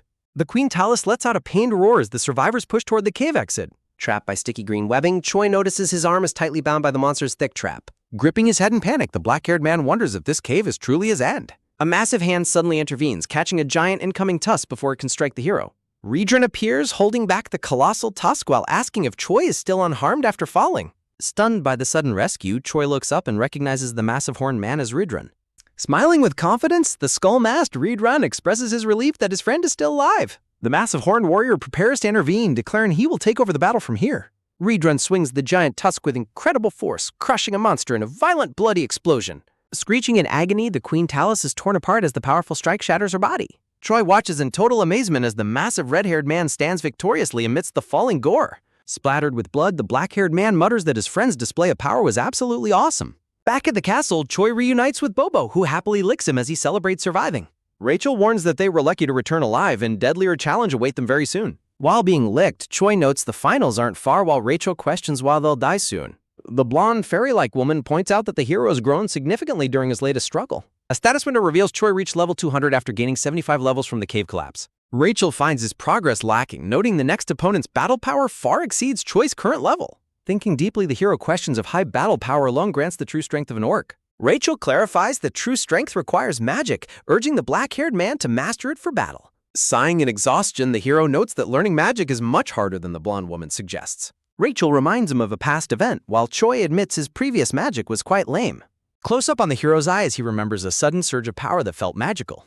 A heavy wooden door swings wide open as a loud thud echoes through the stone hall. Redrun peeks inside, startling the duo while asking if the black-haired man is currently in there. Sweating and bowing, Choi asks why such a high-ranking person would visit his lowly room. The massive horned man instructs Choi to follow him immediately for a meeting with the commander. The scene shifts as the group arrives at the grand doors leading to the commander's office. Seated on the throne, Commander Hemis finds the personal nature of Redrun's requested meeting quite unusual. Redrun startles the hero by asking the commander for permission to personally teach Choi combat skills. Curious about the request, the purple-skinned commander asks for the specific reasoning behind the training offer. Redrun notes Kirkin's rising status, warning that Choi will surely lose without his direct personal guidance. Clenching his fist, the horned man emphasizes his desire to see the hero's great potential realized. Trembling with nerves, the chibi hero doubts the commander would ever accept such a strange request. To everyone's shock, Hemis stretches and happily accepts the proposal while flowers bloom in the air. Dismissing them both, the commander tells the pair to move along as she has work remaining.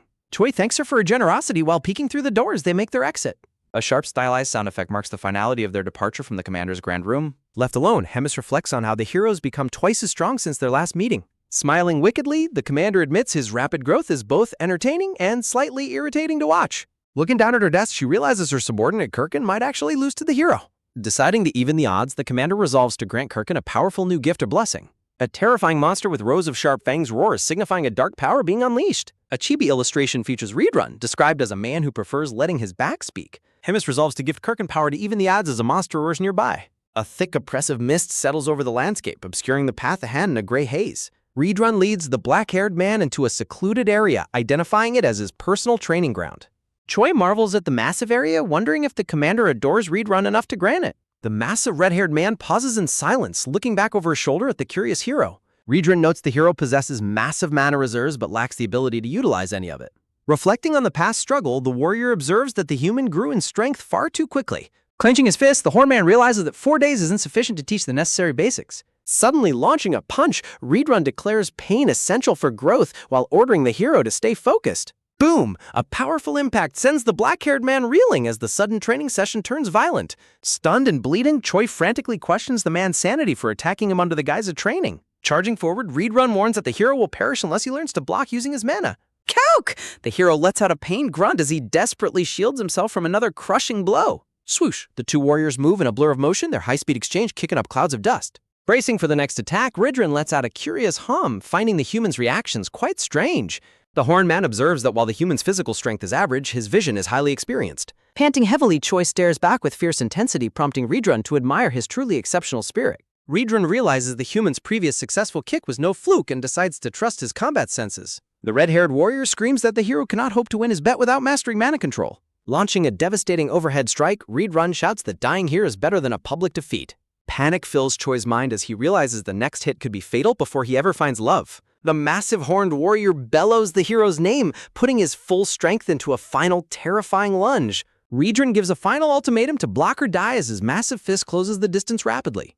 A sudden, intense blue light gathers around the hero's arm as he reflexively summons his dormant power. Kaboom! A massive explosion of energy shatters the ground as the two powers collide with incredible force. Rachel cries out for the hero as the dust settles, revealing Choi lying motionless among the wreckage. Heavy footsteps approach the fallen black-haired man who lies shirtless and battered on the cracked earth. Riedran looms over him, asking if the hero noticed that he finally successfully controlled his internal mana. The hero's hand trembles violently from exhaustion as the adrenaline fades and his body begins to fail. Grinning through the blood, Choi gives a shaky thumbs up, claiming his prayers have finally been answered. Riedran grips the hero's wrist, assuring him that victory is possible if he stays on this path. The horned warrior places a hand on the hero's chest, commanding him to be still for healing. Cook! Choi's eyes bulge in shock as a sudden, agonizing sensation ripples through his entire body. Ack! A harrowing scream of pure agony erupts from the hero as his muscles contort in pain. Riedran realizes his grave error, suddenly remembering that dark mana acts as a lethal poison to humans. Panicked, the red-haired man picks up the unconscious hero, pleading for him to stay alive for now. A cosmic diagram illustrates that dark mana counters mana while regular mana counters more divine powers. The illustration continues, showing divine power counters dark mana and that regular mana belongs to the humans. A terrifying red demon looms in the shadows, representing the dark mana that belongs solely to demons. Divine power is reserved for worshippers of gods, specifically the vast congregation of the Church of Thesis. The church's influence sparked wars, leading to the creation of the powerful divine empire known as Galtrin. Galtrin claimed to hear God's voice, elevating a specific long-haired woman to the status of a saintess. Guards gossip in a hallway, mentioning that the Empire's next saintess is currently being held as a prisoner. In a dimly lit stone room, a silver-haired woman sits silently on a bed, appearing lost in thought. Text identifies the captive as Abelson Marriott, the next saintess of the Divine Empire held by demons. Outside her window, guards note she hasn't prayed in days, questioning if her title is even legitimate. Looking away with a cold gaze, Abelson inwardly questions the point of ever praying to a god. The silver-haired woman reflects that her current imprisonment is far better than remaining within that corrupt church. Riedran kicks the door open while carrying the dying hero, frantically ordering the saintess to wake up. The silver-haired woman reacts with shock, questioning the massive horned man's incredibly rude behavior. Riedran urgently commands the silver-haired woman to immediately begin healing the unconscious battered human hero. Drifting in an endless void, Choi reflects on the intense pain currently throbbing through his head. As his vision fades, the black-haired man laments that a man's hand was his final touch. Opening his eyes, the hero wonders if he has died and reincarnated after seeing a beauty. Sobbing, the hero vows never to forgive the angel for his current pathetic state of existence. The silver-haired woman watches in silence as Choi tearfully compares Rachel to a masked, cruel demon. Trembling under the sheets, Choi makes a desperate final wish before he is forced to reincarnate. The hero asks if the beautiful woman can marry him before he starts his next life. Bluntly shattering his romantic delusions, the silver-haired woman calls the black-haired hero absolutely pathetic. Udang. Choi awakens with a start as the massive red-haired man celebrates his return to consciousness. Letting out a terrified scream, Choi is nearly crushed by Riedran's massive, well-meaning and celebratory hug. Looking completely dazed, the hero questions why he is still alive following his lethal mana exposure. Shuddering in embarrassment, Choi realizes he spoke his private, ridiculous thoughts right in front of her. Riedran asks if the healing is complete, but the saintess admits it is only a partial recovery. Crying in total shock, the hero learns that the dark mana is stubbornly clinging to his body. Riedran asks if her divine power is capable of erasing the lingering dark mana from his system. The saintess warns of fatal risk, suggesting they simply wait for the dark mana to naturally fade. Riedran apologizes for his error and promises to repay him with even more intense combat training. Udang Tang, the horned warrior, drags the protesting hero away, ignoring his pleas to stop the treatment. Watching them depart, the silver-haired woman questions the true identity of a human trained by demons. Back at the castle, Choi thanks Bobo, who has apparently eaten a soldier during his absence. The hero notes that Bobo's separation anxiety was the only reason his brutal training finally ended. Panting heavily, the black-haired man realizes that dark mana still flows dangerously within his exhausted body. Choi asks the nearby blonde woman if he is going to die while Bobo continues licking. Receiving no response, the hero looks back at his fairy companion and questions her sudden silence. Rachel breaks down in tears, lamenting that her hero has been ruined and corrupted by mana. Choi watches in confusion as Rachel cries, noting that he is the one who should weep. Rachel takes all the blame, sobbing about the hero's dark mana and his recent near-death experience. Sweating, Choi watches Rachel call herself a demon and a maniac who deserves eternal hellish suffering. Patting her, the hero jokes that she is a unique buff item to help her stop crying. Exhausted by the drama, Choi wonders how to calm her down before he loses his mind. A black screen announces that 3 days have passed since the group's intense training and recovery. The saintess offers to heal the hero while he compliments her enduring beauty after his training. Surprising her, Choi apologizes for his past behavior before the final battle begins the next day. The hero reaches out to touch her hand, asking for a favor before tomorrow's important match. Blushing, the black-haired man asks if the silver-haired woman will pray for his survival tomorrow. The silver-haired woman flinches in surprise at his request for her to come watch the fight. A grand announcement rings out as Zack introduces the controversial human contender for the commander position. Commander Hemis and Reedrun watch from the stands as they discuss the hero's extraordinary potential talent. Hemis proposes a bet, allowing Reedrun to keep training Choi only if the human actually wins. Curious about the stakes, the massive red-haired warrior asks about the penalty for a possible loss. Smiling wickedly, Hemis declares that Reedrun must personally kill the hero if he fails the contest. Gripping the stone railing, the horned man accepts the terrifying terms of the commander's deadly bet. Laughing with dark delight, Hemis admits she hasn't felt this excited for a battle in years. Choi walks into the arena as the host introduces the contenders for the coveted commander position. Feeling confident, the hero notes that his condition is perfect as he prepares for the battle. A status window reveals Choi is level 200 and has mastered a powerful new combat skill. The hero reviews his new combat style, hoping his low proficiency level will be enough today. Glancing at the Saintess, Choi vows to win and take her on a proper romantic date.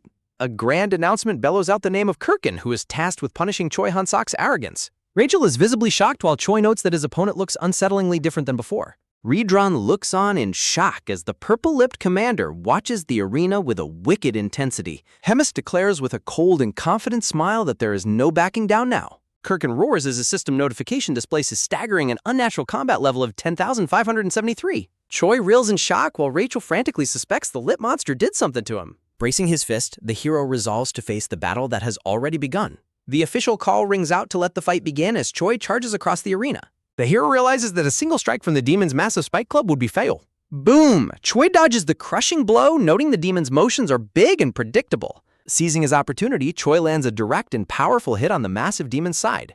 Shouting that he has another, the hero follows up with a heavy and focused punch. Pow! Choi's fist connects with explosive force against the demon's muscled and scarred chest. Grrr! Despite the blood on his face, the monster didn't even flinch at the hero's attack. The hero is caught by surprise as the beast suddenly swings its massive arm back. Wham! Kirkin lands a heavy blow that sends the hero skidding violently across the ground. Skidding through the dust, Choi realizes his left arm is broken from that single hit. Blood drips from the monster's head as it looms over the hero with terrifying intensity. Thud! Choi observes that the beast's movements remain predictable despite its overwhelming and crushing power. Choi focuses his resolve, deciding to remember the core principles of his intense training. Flashback reveals Reedrun explaining that combat art is a technique specifically designed to kill. The red-haired warrior observes that the hero currently lacks the genuine intent to kill. Reedrun emphasizes that attacks are meaningless without a straight intention of killing the opponent. Kirkin lunges forward once more as the hero prepares to execute his most powerful move. Boom! Choi counterstrikes with a glowing blue fist as the monster's attack closes the distance. Screaming for the demon to die, the hero puts every ounce of spirit into his final strike. A system message announces the activation of the first form of Reedrun-style combat.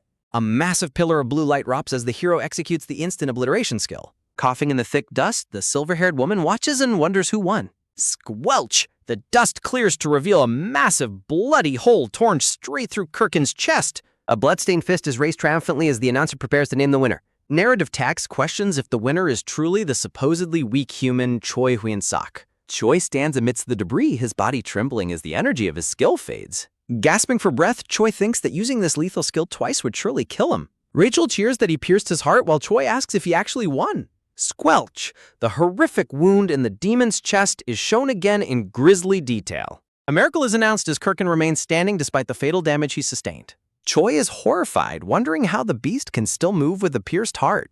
Hemis watches with a wicked grin, and Choi suspects the commander did something. Reedrun explains that the commander shared her dark mana and placed an undying curse. Hemis admires the hero's incredible talent, but notes that the battle is not over. A dark narrative bubble reflects that the current outcome was exactly what was expected. Rachel explains that the beast is only moving because of the lingering undying curse. Wah! Kirkin roars and lunges forward for one final desperate and bloody lunge. Skidding backward, Choi thinks this is too easy until his foot suddenly catches. Kuh! The hero is caught off guard as the monster's massive fist closes in. Grappling with the beast, the hero shouts for his opponent to just die already. Squelch! Blood splatters across the combatants as the struggle reaches its violent peak. Choi focuses his remaining energy, realizing that this is the final moment of the fight. The silver-haired saintess looks down as a chibi illustration celebrates the fantastic duo. Kirkin's bloodshot eye glows with a terrifying red intensity as blood drips down his face. A sharp gasp escapes Choi as he stares wide-eyed at the sudden and overwhelming threat. Pow! The hero is sent hurtling through the air by a devastating blow from the demon's club. Wah! Choi screams in agony as he crashes violently into the stone wall of the arena. Struggling to stay conscious, Choi notes that the crushing pain feels like a brush with death. A blinding flash of light signals a shift in the hero's perspective and inner strength. From the stands, the silver-haired woman watches the brutal spectacle with a look of quiet concern. Gasping for breath, Choi looks up from the dust as a sudden realization flashes through him. Hemis watches with a wicked, purple-lipped grin, seemingly satisfied by the hero's desperate and bloody state. Lying broken on the ground, the hero mutters a desperate question about his ability to actually win. Clenching his fist, Choi focuses his spirit, resolving that the battle isn't over until the very end. Panting heavily, the hero refuses to be embarrassed in front of the woman he just asked out. Surge! Blue mana erupts around Choi as he decides to use his power like a protective armor. Ding! A system notification announces that his mana control has improved from rank F to rank E. Ding! While charging, Choi shouts a romantic request as his mana control increases further to rank D. Die! Putting everything into his strike, Choi delivers a massive mana-infused punch directly at his opponent. Boom! The hero's foot slams down with crushing force as he executes a powerful and decisive maneuver. Gergen gurgles in pain as blood splatters from his mouth following the hero's successful heavy assault. Crash! The massive demon collapses into the dust as a final, surprised roar echoes through the arena. Smiling, Choi explains that he focused the overwhelming pressure of his instant obliteration skill on the demon's head. A quiet thought bubble reflects on the unexpected outcome as the dust begins to slowly settle. The hero's fist glows with a fading blue aura as the intense battle finally reaches its conclusion. It's working. Choi celebrates his success as his final strike connects with a satisfying and explosive impact. A stunned silence falls over the monster-filled audience as they process the human's impossible and shocking victory. Surprised, Hemis asks Reedrun if he taught the boy that move, but he admits he hasn't. Panting in the center of the arena, Choi stands over the defeated demon as he regains his breath. Looking on, the purple-lipped commander calls the hero a monster for his unnatural and rapid growth. Psh!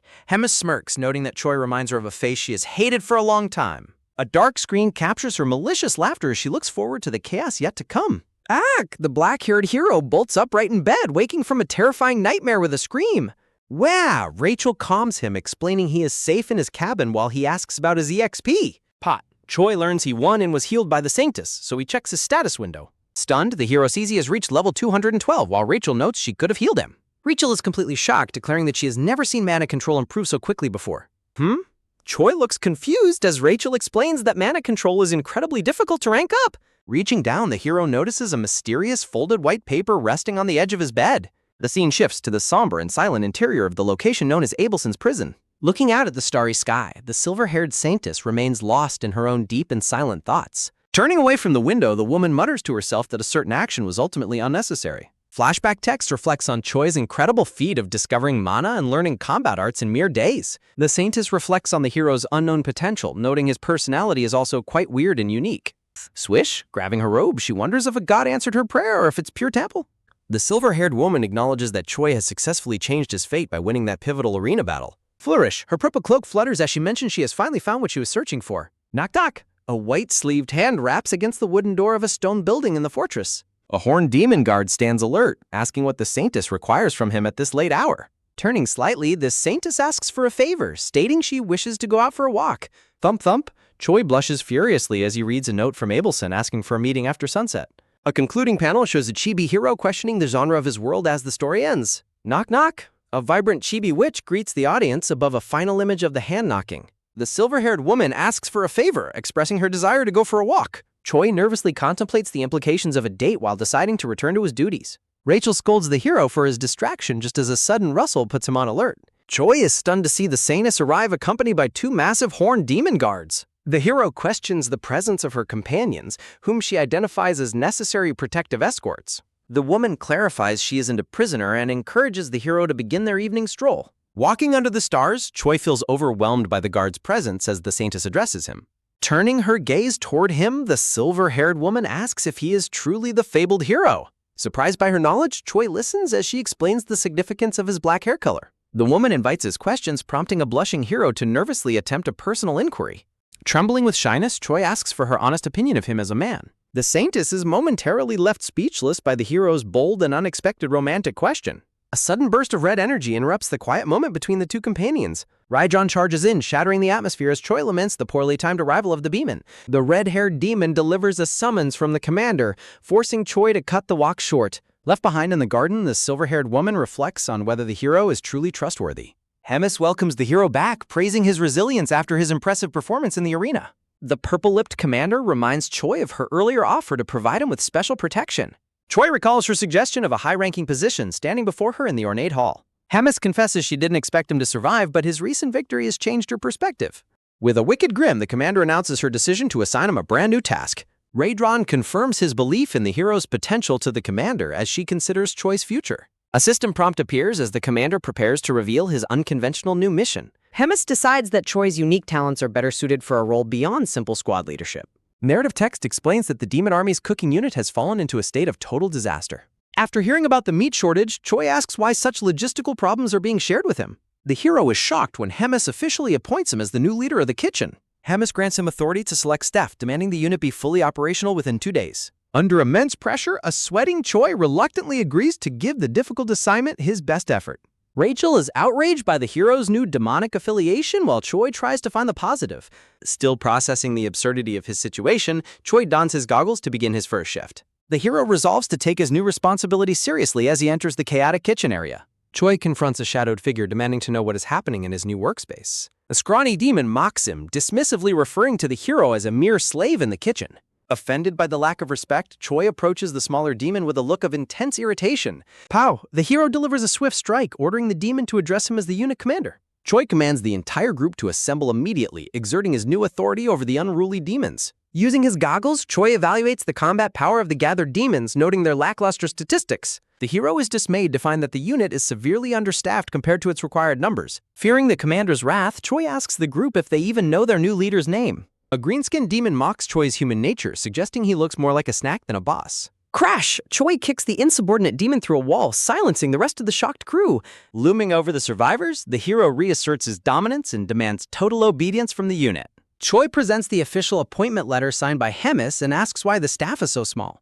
A cowering demon explains that most of their comrades were recently wiped out during a hunt. Shaking his head at their incompetence, Choi asks the group to identify the best cook among them. The demons point out Gallum, a scrawny and terrified individual who trembles under the hero's gaze. Choi appoints the shivering Gallum as his sub-commander before ordering the rest of the demons to disperse. The hero realizes the magnitude of his task, needing 200 people in less than 24 hours. Contemplating his options, Choi concludes that only one desperate method remains to secure the necessary manpower. As the next day begins, Rachel questions if Choi intends to use Bobo for intimidation, while the hero explains the wolf is merely his backup plan. A narrative box notes there is only one condition for selecting cooks as Choi uses his goggles to scout his surroundings. Pow! Choi delivers a flying kick to a green demon's face, his goggles measuring the target's combat power at exactly 1931. The black-haired hero commands the fallen demon to join the kitchen unit, much to the green monster's utter confusion. When the demon attempts to retaliate, Choi strikes him again for mocking him, as the hero's dominance is firmly established. Looming over his first recruit, Choi asks if the shivering demon understands the significance of being the first member chosen today. Choi explains that the army's hierarchy relies on timing and abuse, meaning joining now places the demon below everyone else who follows. The hero suggests that the demon should recruit others, so there are people below him to take the blame for any future mistakes. Grabbing the demon, Choi's face glows with a predatory charm as he tells the monster he will only get one such chance.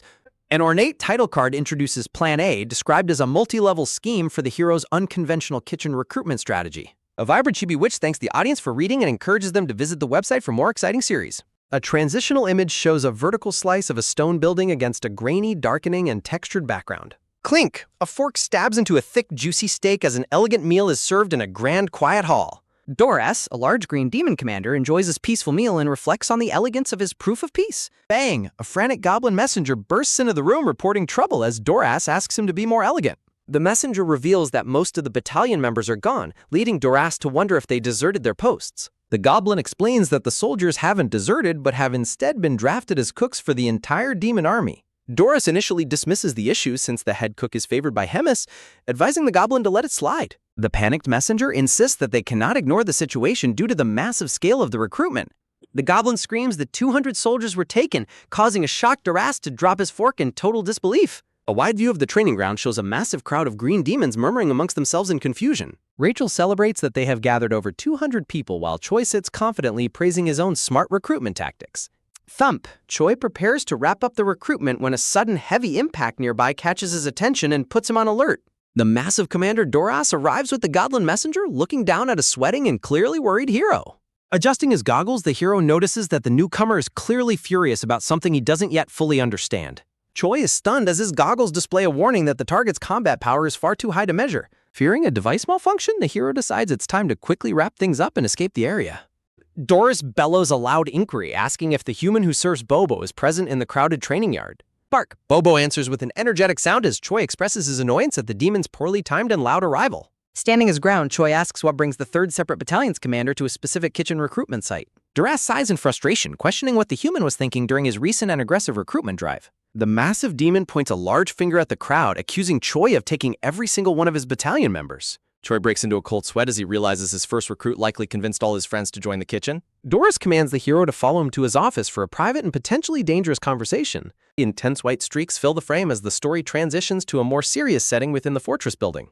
Inside the office, Choi nervously insists he didn't target the battalion members intentionally, claiming he simply picked the bravest soldiers. Doris considers that the Army Corps commander favors the human, concluding it is best to let the matter slide peacefully. Laughing, the commander agrees to let Choi use the selected personnel however he likes, much to the hero's sudden relief. A chibi Choi celebrates his good luck, though a sense of impending dread begins to wash over the hero. The atmosphere turns icy as Duras announces that his agreement comes with one very specific and mandatory condition. With a wicked grin, the Green Commander tells Choi that he must take one more specific soldier with him. Choi's intuition flares with suspicion, suspecting that Doris is trying to foist a useless or problematic soldier onto him. Doras looms over the hero with glowing red eyes, pressuring Choi to accept the deal after taking so many men. Trembling, Choi forces a smile and stammers that he is happy to accept whatever help the battalion commander offers. Satisfied, Doris decides to introduce the new recruit as he opens the large double doors to his private office. The commander reveals that the soldier's name is Usaru as a massive armored hand appears from behind the doorway. Doris introduces the recruit as an adorable hybrid of an ogre and orc while the hero's goggles fail to measure the massive warrior's power. Duras explains that while Usaru is incredibly strong, his main flaw is that he is quite stupid and simple-minded. The massive warrior accidentally bangs his head on the archway, complaining in the third person as a hiccup escapes him. Standing before his massive new army, Choi reintroduces himself as the head cook and the tamer of the mighty Bobo. The crowd of green demons murmurs in fear as they witness Bobo's immense, towering power. Good job, good boy. Choi bribes the cute Bobo with a bone for his cooperation. From now on, we'll reorganize the unit. The black-haired hero addresses the silent crowd. Thump, I've prepared a new roster. Check the roster and line up accordingly. Rachel asks about his selection criteria as Choi explains he sorted them by combat power. I assign the weak guys and those with long cooking experience to kitchen duty. From high above, a scout reports the task is complete as Choi prepares for inspection. Right squad is the culinary unit, and the left one is the combat unit. Looming over the massive demon formations, Choi asks if anyone has a problem with assignments. I have a problem. One green demon raises a defiant fist to the unit commander. The tiny demon protests, insisting he wants to hunt and eat freshly caught meat immediately. Geez, what a headache. Come here. Choi dismisses the protest and beckons the little monster. Crack. There you go. Your entrance exam. Choi delivers a powerful, high-flying kick. The defeated demon weeps for his future as Choi tells him he failed to hold. System notifications confirm Choi's leadership and charisma levels have increased for stabilizing the unit. Any other aspirants? Standing over the training yard, the hero asks the silent cowed crowd. A quiet ahem escapes Choi's lips as he prepares to give his next command. If all is confirmed now, combat unit, get your weapons. It's time to go hunting. A narrative box marks the location as north of the Black Fortress, Great Forest. From an aerial view, the massive demon army marches into the dense, sunlit woods. Rachel notes the forest is quiet, while Choi wonders if his soldiers scared them off. Choi looks at the panting Bobo and Shy Usaru, realizing he can't leave them behind. Scratch. Rachel suggests using bait, but Choi reminds her they are hunting for meat. Not that sophisticated kind of bait. With a mischievous grin, the blonde witch clarifies. The scene shifts as the witch prepares to reveal her unconventional plan for baiting. Is bio bait that allured the demonic beast all the way here? A panicked spirit wonders how the child could have grown up to be so cruel. A character profile introduces Doraz, a sensitive commander who loves elegant things and is pinky. Choi calls out specific numbers from his list, ordering the selected demons to step forward. Rachel asks how he chose numbers, while a weeping Choi mentions Earth's lottery results. Usaru, catch number 14. Choi signals the start. What? Have you gone crazy? All right, now go. A terrified demon is clutched by Usaru. In a blur of motion, Usaru launches the screaming intercontinental ballistic goblin into the forest. If we throw the weak guys as bait, it should draw their attention, right? Snap. Choi orders a fox demon to light a fire to guide lost comrades back. Rachel worries about the demons dying, but Choi suggests that some will surely survive. Watching from the shadows, the demons fear their human head chef has truly gone mad. A sweating goblin considers desertion, fearing for his life under the hero's ruthless leadership. No, it's not what you think, Bobo Nim. I'll dedicate my life to the army. Help me. They're late. It's about time the guys I sent first came back. Gah! Help! The panicked goblin returns, pursued by a swarm of giant, terrifying moth monsters. Oh, he's back. Now I'll leave it to the soldiers, and then I just need to deal the last blow, so Usaru suddenly charges the monsters. Slashing through the air, Usaru gleefully shouts that he absolutely loves fighting his new enemies. What blow? A stunned silence follows as the fairy questions the hero's missing finishing blow. Sob, they're all smashed to bits, so I can't even use them as meat. Rachel questions if Choi can handle the kitchen tomorrow after losing his two best hunters. We'll return for now. Everyone, gather again early tomorrow morning. The hero orders the retreat. Returning to the kitchen, Choi decides to see if any smashed meat is of use. A close-up of Choi's face shows him clearing his throat as he enters the workspace. Bang! Choi kicks open the kitchen doors, loudly ordering the slacking soldiers to gather immediately. Ta-ta-tap! A pale bull demon rushes toward the black-haired head chef, asking what has happened. Looking nervous, the vice head chef Gallum reports that they received the meat but admits its condition is problematic. Choi snaps at the trembling demon, lecturing him that a true craftsman does not blame his tools. The hero questions why an experienced military chef cannot handle minced meat, but the demon explains their limited training. Choi dismisses the excuse with a sigh, ordering the running soldier to prepare the firewood for cooking. Watching the activity, Choi reflects on how the lower-ranked soldiers suffer through consistently tasteless military meals. A sly grin spreads across the hero's face as he realizes his plan might be easier than expected. Visiting the white-haired woman's room, Hyunsuk announces his arrival and receives permission to enter. Choi enters with a bashful smile while a hidden observer accuses him of using cooking as a romantic excuse. A gentle inquiry follows, asking if the woman has had her dinner yum. A beautifully seared steak garnished with rosemary and vegetables sits steaming on a white plate.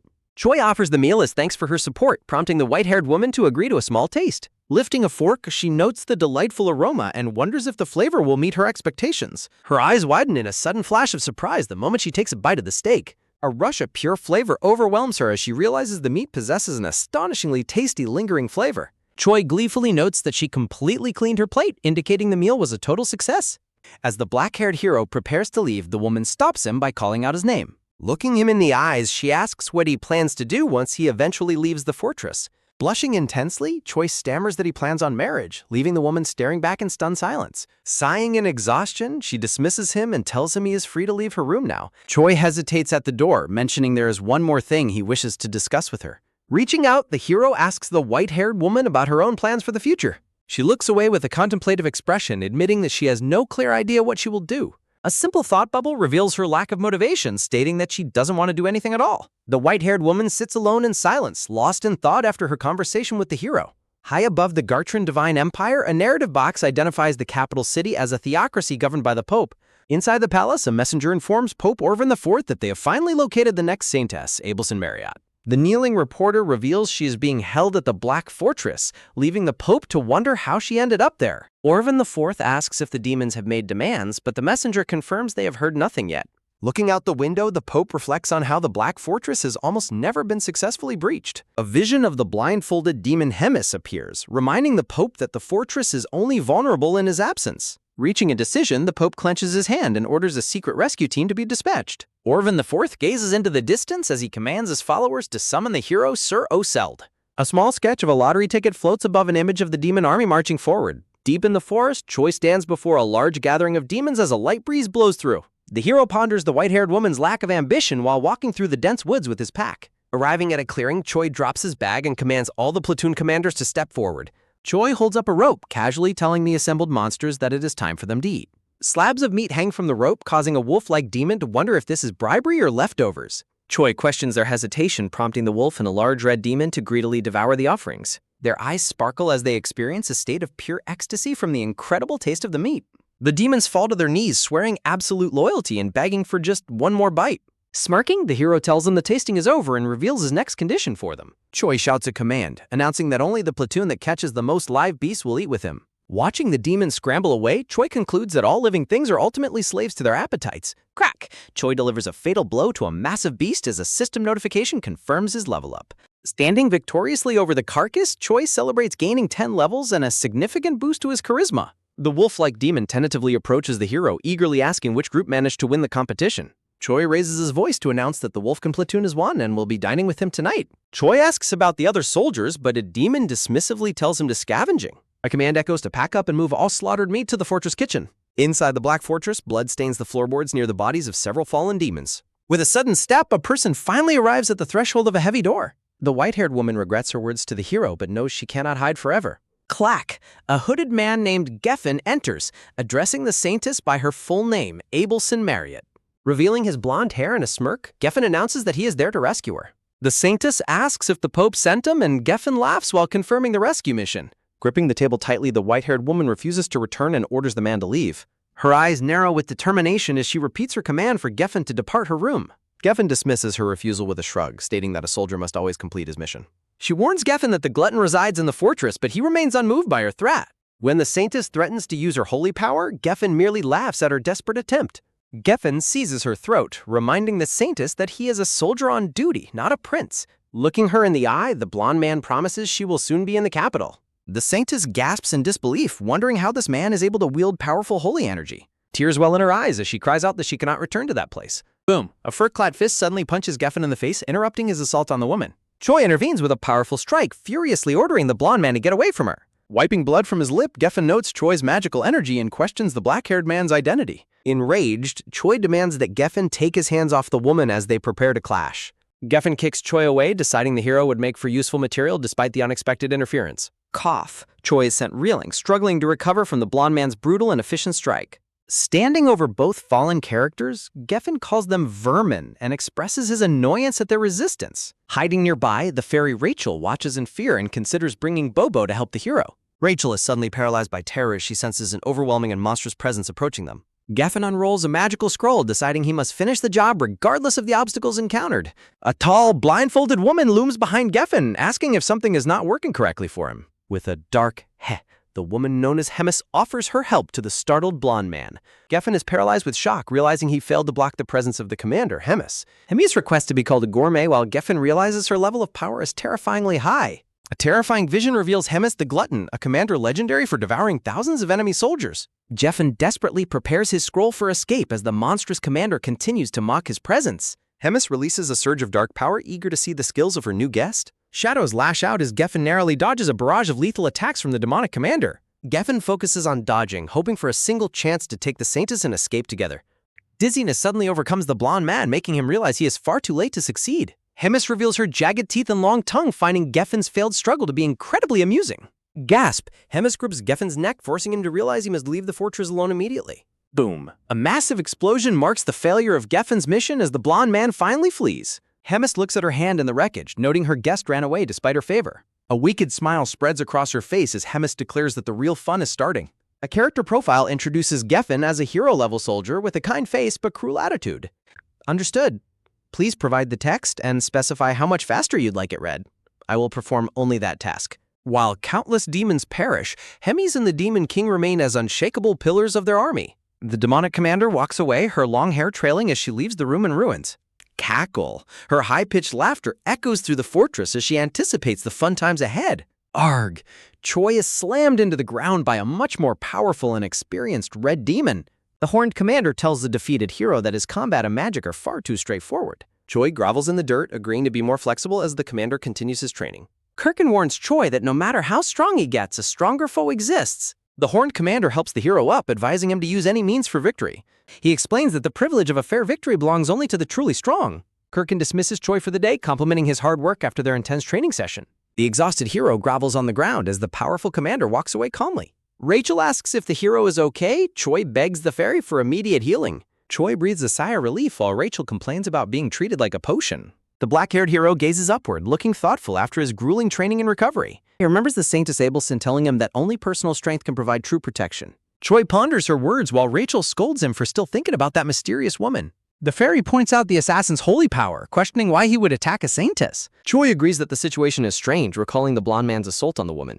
The hero dismisses the topic, prompting Rachel to ask if he likes the woman. Rachel calls him a woman-crazed moth, while Choi accuses the tiny fairy of being jealous. A narrative box appears against a blurred background, noting that a little time has passed. Sob! Rachel weeps as the wolf-like demon Bobo watches the slumped hero in confusion. Choi cries while wishing he could be reborn as a pampered cat in his next life. Rachel explains the hero's recent meeting with the commander to the curious and worried Bobo. A flashback reveals Hemis sitting in her office, telling the hero she has a dilemma. The commander reveals she is bored, a simple statement that leaves the hero completely shocked. Hemis laughs while explaining she wants to see something fun as Choi listens intently. She orders the hero to defeat a battalion commander within the span of 1 month. The blindfolded woman offers her help while mocking the hero's lack of confidence in himself. Choi vehemently rejects her assistance, promising to handle the entire challenge on his own. Rachel tells Bobo to say goodbye to his master, predicting the hero won't survive long. The fairy points out the hero's low combat power compared to the terrifying battalion commander. Choi faceplants on the table as Rachel emphasizes the commander's vastly superior level of power. Rachel explains that the average commander's power is exponentially higher than the hero's current status. Choi eyes the wolf-like demon Bobo, whose combat power is identified as being completely immeasurable.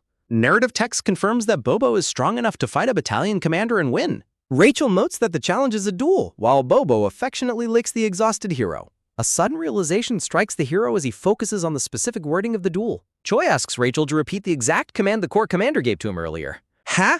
Rachel is startled as the hero realizes no mention was made of a fair fight. Choi calculates that any method counts for victory as Rachel questions his self-serving interpretation. The hero decides to lure the commander into an ambush using Bobo to secure victory. Rachel watches the hero, wondering if his plan is clever or simply a cowardly move. The fairy asks how he plans to lure and persuade such a high-level demonic soldier. Choi smirks while revealing he knows a certain pig who enjoys eating very elegant meals. A flowery border surrounds a text box inviting readers to view a special cooking recipe. The instructions begin with preparing urine meat by soaking it in honey and water. Choi begins the cooking process by giving the prepared meat a very quick boil. Queek! A many-eyed mushroom screams as it is sliced, revealing its modest combat power. Choi prepares garlic drake and gushing fish, noting the strange sounds and fluids they produce. The hero hums happily as he carefully mixes the ingredients in a large white bowl. Choi tosses the final ingredients into the pot, letting everything simmer together over the fire. Holy moly! The hero rushes back toward the stove after letting the meal boil for hours. Choi collapses in shame over his lack of endurance as the wolf watches him curiously. Rachel screams in panic as the pot begins to burn, alarming the startled black-haired hero. The soft and tender Urun short rib stew is finally finished, glowing with a rich aroma. The instruction text says to plate the meal elegantly inside of a large white dish. Choi grins broadly as he finishes preparing the steaming plate of Urun short ribs. A dramatic title card announces that the ultimate short rib stew is finally ready. The narrative description confirms that this homemade stew is a favorite of the target, Doris. Utensils clink softly as the meal is presented with salt and pepper on the side. Doras, the green demon, enjoys the peaceful atmosphere as he prepares to eat his meal. The commander laughs while thinking that dumping his subordinate on the hero was a genius move. A guard informs Doris from behind the closed door that the cooking commander has arrived. Doras, dismissive, tells the guard that returning his subordinate is not an option right now. The guard explains that the guest is there to serve a handmade dish as a gift. Excited by the prospect of food, Doras tucks in his napkin while wondering about the quality. Knock knock. Doris gives the order for the guest to enter after the polite signal. The door creaks open as the visitor finally steps into the Green Commander's private office. Choi enters with a rose in his mouth, greeting Doris as his shimmering presence fills the room. The gluttonous commander looks absolutely starstruck by the hero's sudden and theatrical appearance. Doris composes himself, acknowledging that he heard the hero is there to thank him personally. Choi explains that he earned a Kijin title thanks to the commander and presents his tray. The black-haired hero smirks while claiming that his cooking skills are still very much lacking. Choi presents the steaming Wumran ribs as a token of his sincere gratitude for the commander. A text bubble expresses the hero's polite hope that the commander enjoys the special meal. Doras salivates as the delicious aroma overwhelms him, stammering that he will taste it immediately. The green-skinned demon brings a piece of meat to his lips, noting the incredible scent. Choi watches the demon eat, thinking his plan has turned him into a kitchen god. Doras screams in ecstasy, shouting that the food is amazing and he cannot take it. The commander asks how a human made such a godly dish, while Choi stammers his reply. Choi suggests bringing more menu items in the future, which Doras accepts with great joy. The hero promises more visits as Rachel watches with her hands over her face in shock. Doris happily notes Choi's favoritism with the court commander as the hero retreats back to the kitchen. The black-haired hero shouts a loud goodbye while rushing out of the door at high speed. Collapsing in the hallway, Choi gasps that he can no longer handle the commander's strange energy. Rachel notes his guts of steel while Choi reveals his plan to keep fattening the demon. The hero waits for the moment the target least expects an attack to finalize his plan. A text bubble declares that the hero fully intends to slaughter the gluttonous pig commander soon. Doris is shown lounging in his chair, looking bloated and satisfied after his massive feast. A narrative box indicates that 1 week of time has passed since the hero's plan started. A fork and knife approach a steak as the sounds of dining continue in the background. Doras admits he has lost his appetite today, causing Choi to panic in the background. The commander mentions an upcoming duel for his title, noting that people look down on him. Choi reacts with shock as Doras confirms that losing the duel means losing his military title. Doris quotes a proverb about dying while full, leaving the hero looking completely horrified. Choi laments his wasted effort while Doras invites him to watch the duel tomorrow. The hero cries while weakly wishing for victory, realizing his plan worked far too well. The scene shifts to the grand training ground for the battalion commander duel the next day. Crowds of demons gather in the massive arena to watch the official military promotion trial. Rachel jokes about the commander evolving into a super-rank boar, which Choi flatly rejects. Choi watches the sluggish commander, wondering how the man could possibly win a serious duel. A foot steps onto the ledge of the arena as the challenger prepares to fight. Roser, a white-haired regiment commander, is introduced as the moderator for the demonic trial. Thud, Roger orders both combatants into the arena as a heavy hoof strikes the ground. A powerful demon with braids and a skull headdress prepares to fight for the commander's position. Exhausted, Doris crawls up the stairs while muttering that the stairs are the hardest obstacle. Doras excitedly calls Choi his lucky charm. The black-haired hero shouts back his encouragement. Looking annoyed, the white-haired moderator Roger calls the crowd fools and claims he is busy. Roger orders the combatants to begin as the panting green demon struggles to stand up. Breathing heavily, the lazy Commander Doras sighs that he seriously cannot be bothered to fight.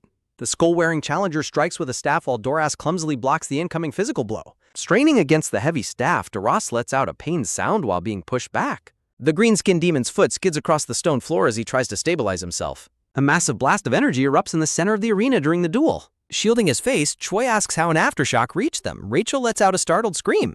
Peeking through his fingers, Choi realizes that the fight will end in just a moment. Roger walks away from the arena while noting that Doras was actually several steps above. Roger announces Doras is the winner. The bloodied challenger lies defeated on the sandy floor. Narrative text shifts the scene to Bobo's house that night where the hero sits silently. Gripping a paper tightly, Choi realizes that Bobo alone will not be enough for victory. Holding a red book, the hero announces his plan to revise the battalion commander hunt. Choi presents his hand-drawn monster materials. Rachel notes he always uses them for monster hunting. Choi explains territorial creatures. Rachel is confused by his mention of sacrificial culinary soldiers helping. Rachel asks if he plans to use the maps. Choi mentions a specific Korean proverb. Shouting with determination, Choi plans to use stronger monsters to overwhelm and subdue the opponent Doras. A transition panel shows a sketch of the commander as a message promises more later. High above the landscape, the scene shifts to a vast range of green mountain peaks. Rachel complains her head might explode from memorizing books. Choi suggests they should have shared. Pointing at the map, Choi identifies the first target as a large worm 1 kilometer away. Rachel identifies the creature as a forest worm called surfib, noting other similar-looking species exist. The blonde fairy explains that the surfib is less aggressive and will not initiate any fight. Rachel asks if she is a genius. Choi hums while looking somewhat doubtful of her claim.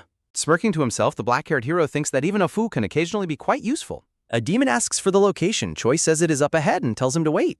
Choi asks about a steel-scaled dragon. Rachel says she must see it to identify it correctly. Adjusting his goggles, Choi decides they have no choice but to confront the targets themselves. Choi orders his cooking squadron to sweep the area and kill everything for an immediate meal. The demon soldiers cheer that their commander has come to his senses and promise a feast. Chasing prey through the forest, an excited green demon soldier shouts that the meat is his. Cackling with glee, a demon holds up a small pink creature he caught during the hunt. Demons eat while noting their success. Choi wonders why the territory owner has not appeared yet. Frustrated, Choi asks if they worked for nothing before ordering a squadron to put away weapons. A soldier relays the order to light a fire. Choi collapses onto the ground in exhaustion. A sudden, heavy thud sounds as a massive foot strikes the earth near the resting hero. Standing up quickly, Choi wonders if the creature he was looking for has finally arrived nearby. Birds scatter into the blue sky as a powerful presence begins to loom over the forest. Rachel warns the hero as he watches a massive shadow approach from the dense forest trees. A massive glowing red eye fills the view, confirming that a powerful monster is now present. A colossal red dragon named Nidrak appears. Its combat power is identified as being completely unmeasurable. A giant clawed foot crushes the ground as someone shouts for everyone to run away immediately. Laughing with wide eyes, Choi looks upward and declares that this moment is finally the one. Looking absolutely manic, the black-haired hero shouts that they can now successfully defeat the commander Doris. A narrative box marks the shift to Hemis's office behind a set of large ornate doors. Hemis notes something feels off. The red demon Reedrun asks her to pardon his confusion. Hemis mentions Choi by name, noting it has been 3 weeks since they last heard anything. In her ornate office, the white-hooded Hemis wonders if Reedrun is teaching the humans something extraordinary, but the red-haired bull demon clarifies they are only performing ordinary training. Standing before a grand window, the red-haired demon informs his lord that there is no chance for Choi Hyun-sok to defeat the battalion commander. The red-haired Reedrun notes that the hero has recently become quite close to Battalion Commander Doris. Reclining in her golden chair, the white-hooded woman asks with a look of pure disgust if he has truly befriended that pig. The white-hooded Hemis finds it ironic that the hero vowed to win but is instead growing closer to his target. A sinister smile spreads across the woman's lips as she wonders what the black-haired hero is truly plotting. Inside Doras's office, a massive stack of sauce-covered plates signals the end of another gluttonous feast. Savoring a large piece of meat, the green-skinned Doras gleefully declares that the hero's grilled meat is truly the best. After the meal, the bloated green commander thanks the black-haired hero while the young man walks away with an empty platter. The black-haired man lets out a heavy, theatrical sigh, catching the immediate attention of the startled green demon. Looking puzzled, the green-skinned Doris asks if something is wrong while the hero prepares his next move. Wiping away a fake tear, the black-haired hero laments that there is a problem with the squadron and today may be their final meal together. Standing up in a panic, Doras demands to know the issue, so the hero explains that the Corps commander wants meat from a monster they cannot catch. Looking intensely focused, the green demon listens as the hero prepares to reveal the name of their powerful target. The green commander looks on with wide yellow eyes as the hero mentions that many of his cooks have already been injured. A visual aid shows a slab of rich meat as the hero names the vicious monster as marbling. While the green demon expresses his confusion over the name, the black-haired hero insists he would never lie about their safety. Doris offers his own soldiers to help, but the hero sighs and claims even 100 more useless men could not catch it. Shimmering with false admiration, the black-haired hero suggests that the great Doras could easily deal with the creature in no time. The hero continues his flattery, noting that the Corps commander would surely hear about the great achievements of Doris. Doras is overcome with a romanticized vision of the white-hooded commander falling for him and shouts in total excitement. The hero promises to tell the Corps commander about the victory, prompting the green demon to consider the bothersome task. Claiming they are friends, the green commander grabs the hero's hand and firmly agrees to help with the hunt. The black-haired hero stares back with wide eyes, asking if the commander is truly serious about helping him. A manic, terrifying grin stretches across the hero's face as he laughs and thanks the demon for his assistance. The next day, the hero arrives at the agreed location accompanied by his black dog and a masked demonic warrior. As the blonde fairy Rachel asks if he has memorized the path, the hero confidently claims he is now a human navigation system. Crouching down, the hero tells Bobo and the masked warrior Usaru that it is time to go catch that pig. A sharp woof sounds as Bobo barks in agreement while the masked Usaru cheers and prepares to work hard for the meat giver. Thud. The group sets off into the woods as a system window officially starts the mission for the battalion commander promotion. Deep in the center of the great forest, the group moves through the brush toward their dangerous destination.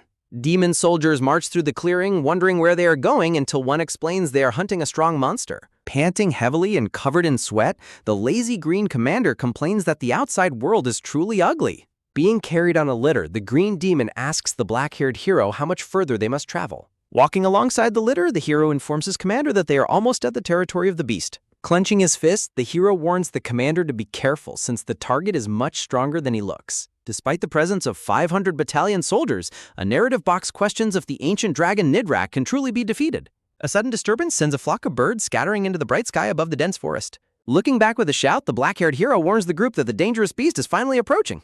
Pointing forward, the green commander asks if it is time for them to move and confront the threat. A low, menacing grr rumbles as the massive red-eyed head of the ancient dragon peers through the trees. The colossal red dragon roars as Doras asks if this is the marbling monster, which the masked Usaru confirms. Doras suspects he has seen this ancient monster before, but the hero dismisses the thought by claiming all monsters look similar. Cracking his knuckles, the green demon decides that a monster is just a monster regardless of its identity. With a look of fierce determination, the green commander declares that he and his battalion will handle a beast. Doras orders the hero to report his success to the Corps commander as the masked Usaru leaps toward the dragon. An intense red glow fills the scene as a shout orders everyone to charge into the fray. The massive red dragon unleashes a roar while the demon soldiers charge forward with a collective battle cry. Flames erupt as someone shouts that the dragon's movements are slowing down and orders everyone to watch their flank. The forest is consumed by fire as a demon screams and an order is given to follow the battalion leader and not retreat. Shouting with a fierce grin, the green-skinned Doras charges forward to renew his assault. A massive explosive shockwave erupts with a loud crang as a heavy blow connects. Choi watches from the distance, worried that the ruthless commander will actually kill the monster. Sweating profusely, the black-haired hero realizes that the current situation is diverging from his plan.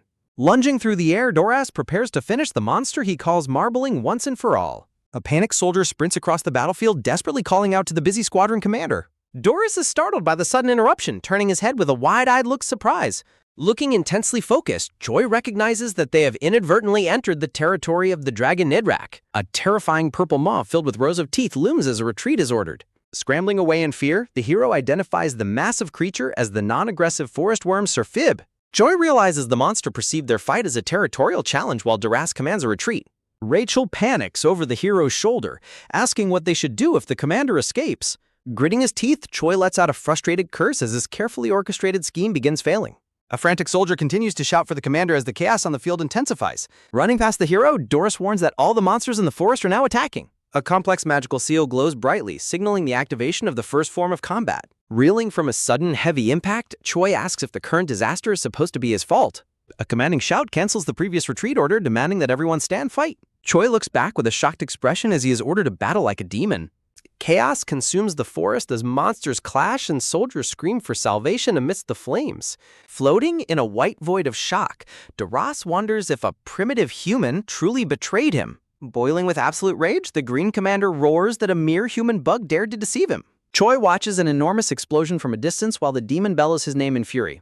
Glowing with a murderous red aura, Doris vows to risk everything to kill the human hero. A terrifying shout of "Cry" echoes as the commander activates his second level of power. Reeling on the ground, Choi asks himself what the insane demon is planning to do next. With a look of pure terror, the blonde fairy Rachel urges the hero to run immediately. Debris flies as a massive impact shakes the forest, making any hope of escape feel impossible. Enveloped in glowing red energy, the hero sprints through the woods as someone calls his title. Sitting up among the ruins, Choi realizes he almost died and questions the demon's new skill. A huge impact crater smokes in the center of the battlefield, showing the scale of destruction. Darce's face is a mask of rage as he promises to tear the hero to pieces. Wiping sweat from his brow, a grinning Choi wonders where his companions Bobo and Usaro went. Bobo and the masked warrior Usaro struggle as they are trapped in sticky green slime. Leaning against a rock, Choi realizes he is now forced to face the commander alone. Bleeding from his mouth, the enraged demon continues his pursuit while the hero watches in shock. Choi notes that while the demon's skill is unknown, he is clearly pushing his body too far. Vaulting into the air, the hero commands Rachel to recite the monster map to Gaiden. Speeding through the glowing forest, Rachel directs the hero toward the habitat of the local werhounds. A booming red voice asks the hero if he truly believes running away will save him. Doras charges blindly through the brush, leaving a trail of fire and crushed trees behind him.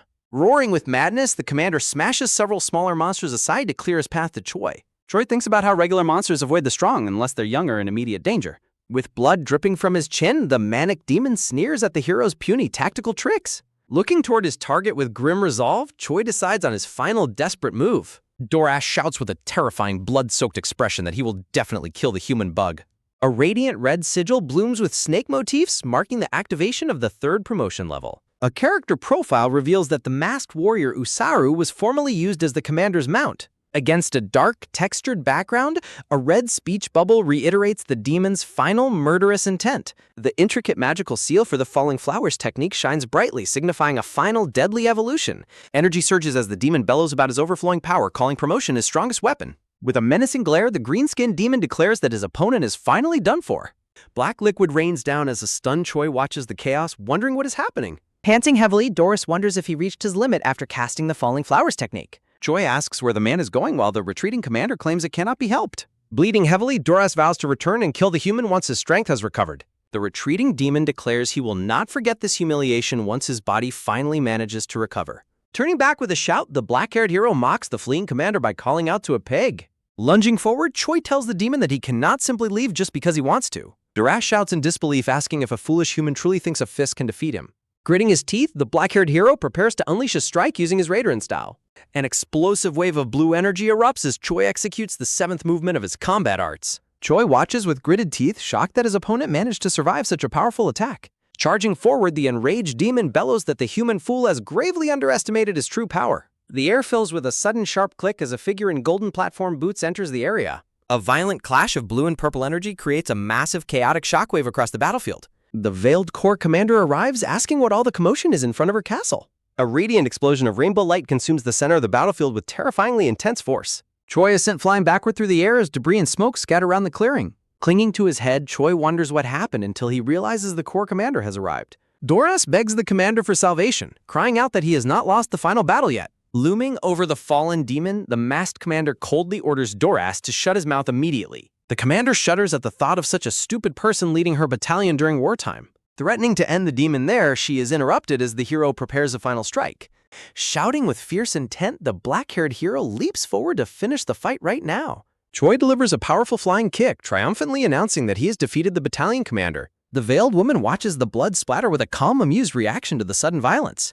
Smiling behind her stitched mask, the corps commander recalls the bet they had made previously. A narrative box mentions the charging forest worm as the scene transitions toward the high towers. Rachel laughs as Choi admits he did not expect a massive monster battle to break out there. Sitting at her desk, the commander offers to cut open the hero's head to satisfy her curiosity. Leaning forward with a sly smile, the commander notes how the hero used her orders against her. Acknowledging the success, the commander warns Choi that she will be more precise with her orders. The masked woman looms close, warning the black-haired hero that there will be no next time. Choi bows his head, accepting the warning not to use underhanded methods or cause trouble again.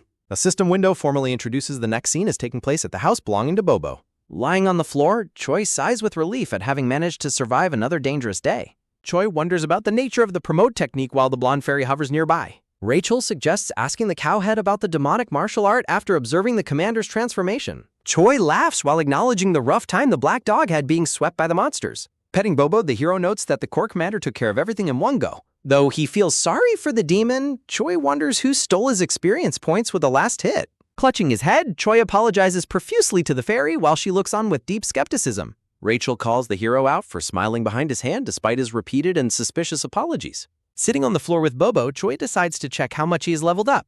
Noticing strange symbols in his status window, the hero questions if the system is experiencing errors. Choi insists he sees question marks in the window, but the fairy calls it total nonsense. Rachel accuses the hero of messing with her, claiming there are no errors in the system. Demanding he stop his boring talk, Rachel prepares to check his combat power after his level up. Glowing with excitement, the blonde fairy announces that it is finally time to see the result. Choi is elated as his combat power surges to 13936, reflecting on his humble beginnings. Rachel excitedly announces that she prepared a special surprise, anticipating his successful growth. Pulling out a massive beer keg, Rachel cheers to their strength and demands a celebratory drink. Cheers ring out over the city as they toast to wealth, glory, and the Demon King's defeat.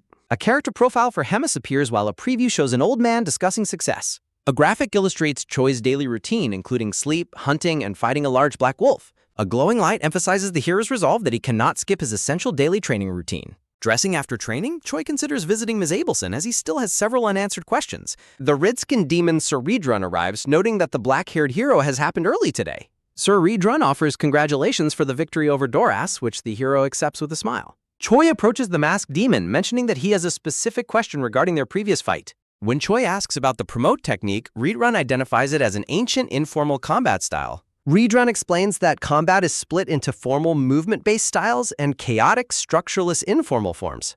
Redrun notes that informal combat is passed down secretly and has significantly fewer variations than formal. Choi realizes the core differences between his offensive attack skills and these ancient enhancement buffs. Redrun warns that promote is an extremely dangerous skill with severe side effects for any user. Choi wonders if he can learn the skill, noting that his body currently contains demonic chi. Redrun argues it isn't truly his energy, but Choi believes Ms. Abelson can prevent any issues. Redrun looks frustrated and hesitant while the hero wonders why the decision is taking so long. Prostrate on the ground, Choi begs for one chance until Redrun finally relents and commands him.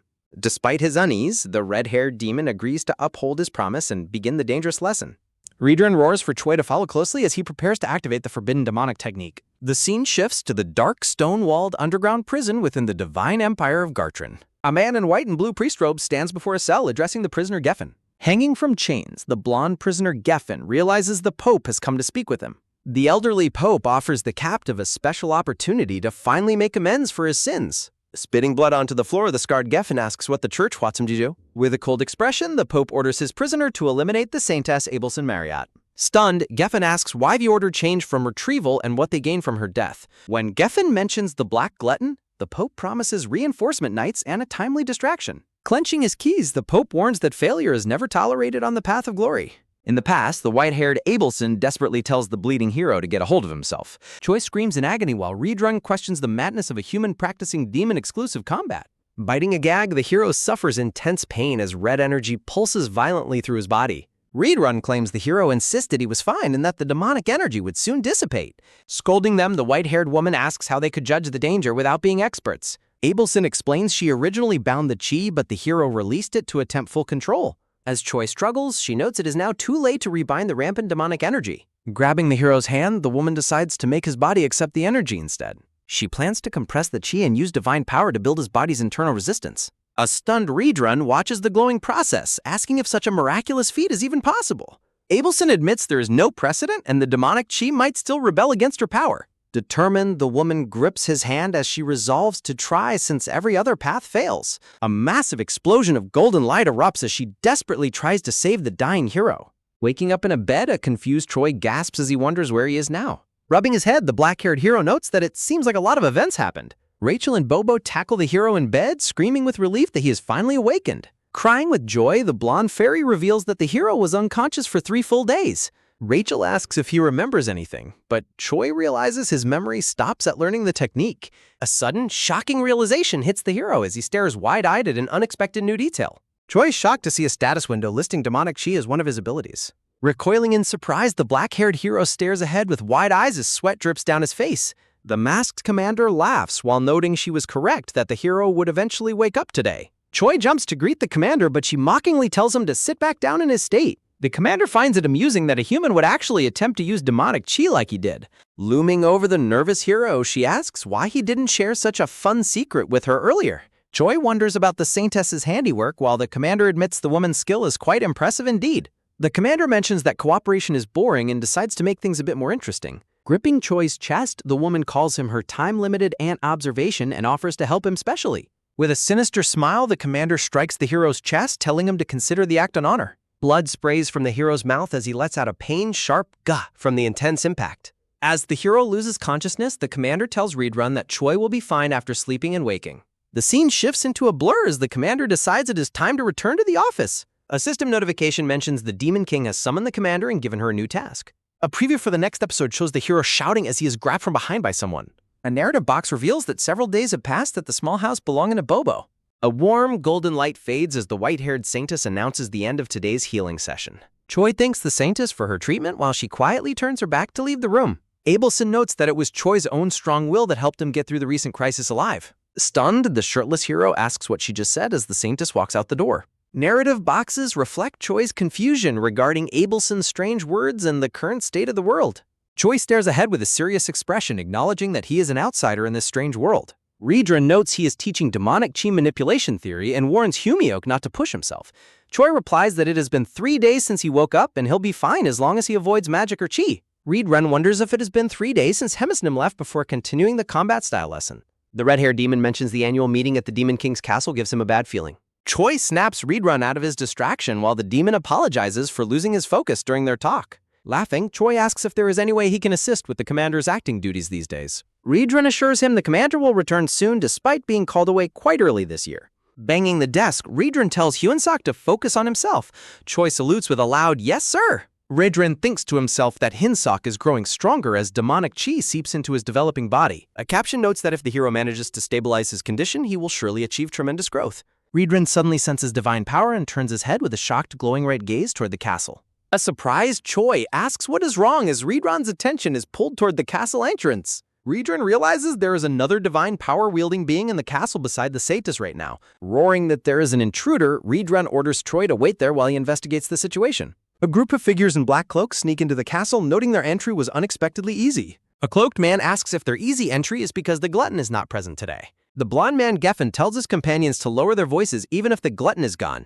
Geffen warns of the Red Nightmare, just as Reedrun appears behind him with a fierce, echoing roar. The intruders are flustered as Reedrun blocks their path, asking how they know Hemisnim is not here. Geffen orders Lucas and Nell to find the saintess while he and Orca fight the Red Nightmare. Reedrun realizes the intruders are after the next saintess in her nearby confinement chamber. Clenching his fist, the demon notes fighting 4 is easy, but stopping escapes is quite difficult. Choi rushes down the hallway toward the sounds of combat, shouting for Reedrun at full volume. The black-haired hero arrives on the scene, asking the startled Reedrun if he is currently okay. Though he told Choi not to follow, the red-haired demon admits he is currently very grateful for him. Reedrun orders Hyunsuk to find the saintess and run away from the castle right now. Throwing a necklace to the confused hero, Reedrun tells him to take the item for now. Reedrun clashes with Geffen, shouting that the necklace acts as proof to summon the unit's high-ranking officers. Choi sprints away down the stone corridor, shouting a determined all right as he begins his mission. Geffen orders his men to stop the intruder immediately as a blue aura flares around him. Reedrun strikes Geffen with a massive punch, declaring he won't let humans take the saintess. The battle intensifies as Reedrun activates the powerful 7th movement of his signature demonic combat style. Reedrun channels overwhelming power into an explosive destruction wave that fills the corridor with red energy. Choi sprints through the castle, startled by the sudden appearance of an urgent system quest notification. A hero quest demands Choi protect Abelson from wicked humans for a massive 1,000-point reward. Choi is bewildered by the high reward and wonders about the true gravity of the situation. Rushing into the chamber, Choi grabs Abelson and warns her that humans have launched an attack. A surprised Abelson asks for clarification while Choi identifies the attackers as their previous enemies. Sparks fly and stone shatters as a sword strikes the ground during the chaotic castle invasion. Demon soldiers prepare to hold the line against the cloaked intruders as chaos engulfs the halls. Following orders to escape, Choi hauls the saintess away while explosions rock the surrounding stone walls. Choi tightly grips Abelson's arm, pulling her along as they navigate the dangerous, battle-torn corridor. Abelson cries out in shock as Choi suddenly pivots to avoid an unseen threat behind them. Apologizing for his rough handling, the hero carries the saintess and leaps away from the fighting. Within the Third Corps headquarters, a high-ranking demon reflects on the unit's shifting internal power dynamics. Regiment Commander Roiger mocks the incompetence of those who would lose to a lowly human opponent. Roiger grumbles about his assigned cleanup duties while recalling a playful parting request from the commander. Roiger dismisses the meeting just as a frantic goblin guard bursts in with an urgent report. The commander listens intently as the guard reveals Choi arrived with Riedran's necklace as proof. Shouting, the goblin guard explains that humans have breached the castle specifically to target the Saintess. Roiger's expression darkens with annoyance as he processes the news of the unexpected human offensive.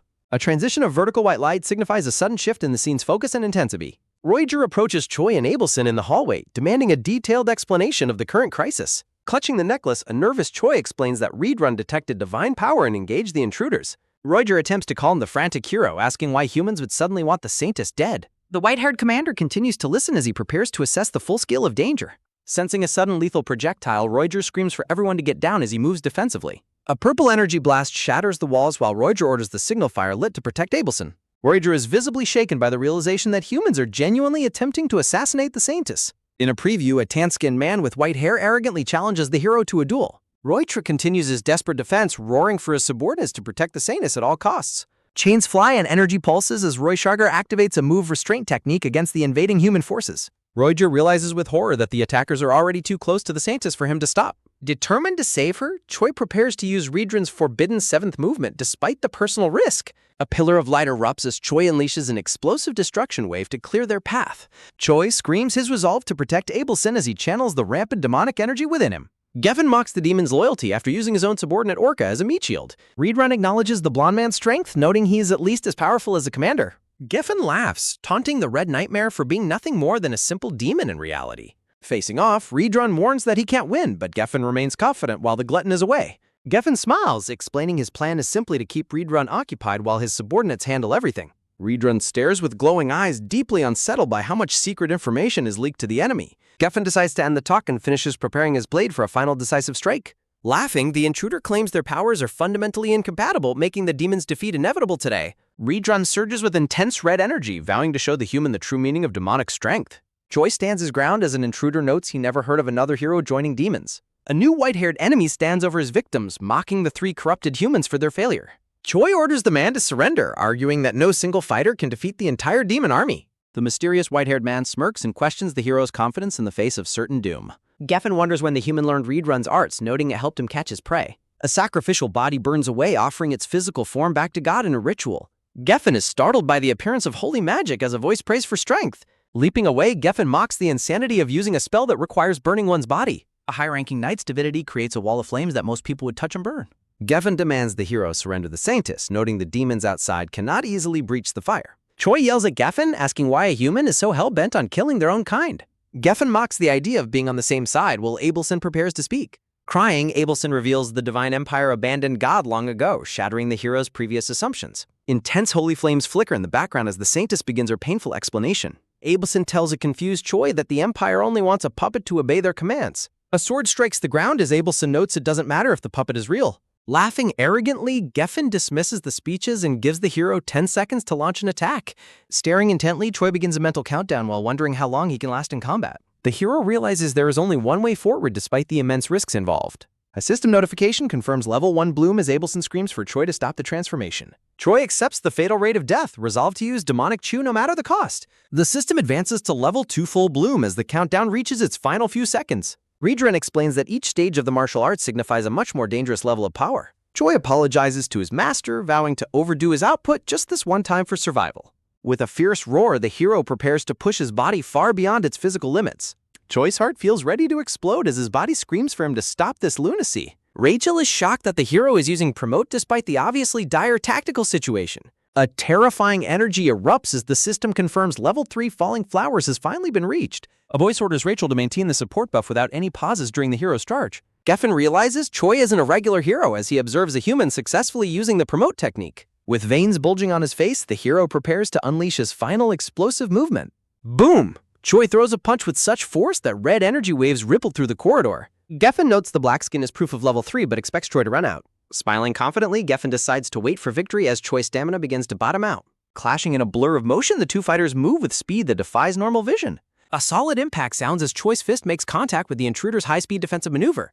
Geffen is stunned that the hero parried his sword with a simple snap of the wrist. The intruder thinks he has never seen movement like this as Choi delivers a heavy strike. Driven back, Geffen coughs and complains about the hero using dirty tricks in their duel. Geffen mocks the hero for being corrupted by demon temptations while Choi pants in exhaustion. Sweat dripping and eyes glowing, Choi realizes he has already reached his absolute physical limit.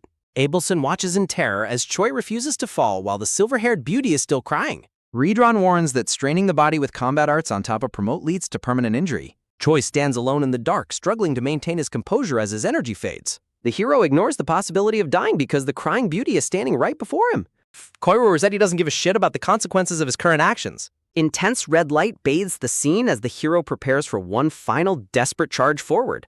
Choi ignores the mortal danger, focusing entirely on protecting the Saintess from the nearby intruders. With a shattering scream, the hero releases every ounce of his remaining demonic power in combat. A close-up of Choi's fist shows the physical strain of maintaining the forbidden level 3 state. Half of Choi's face is shrouded in darkness as he resolves to give his absolute all. Abelson notes the opposition of demonic and holy powers while Choi's body begins to tremble. The Saintess realizes that applying holy power now could cause Choi's body to explode instantly. Closing her eyes, Abelson begs God to save the hero as he prepares for the end. Choi channels the warrior's combat arts, his body glowing with intense, fiery red energy. A mocking ha-ha-ha rings out as the silver-haired man predicts the hero's self-destruction. Choi activates the first form of his martial art as he slams into the floor. Geffen charges forward with murderous intent, vowing to execute the heretical hero with his blade. The black-haired hero delivers a massive energy-infused punch as the duel reaches a fever pitch. Geffen scoffs at the hero's perceived weakness while easily parrying the powerful glowing blow. Refusing to back down, Choi prepares another strike while declaring he still has strength left. The hero initiates a complex combo strike form, his movements blurred by a blinding light.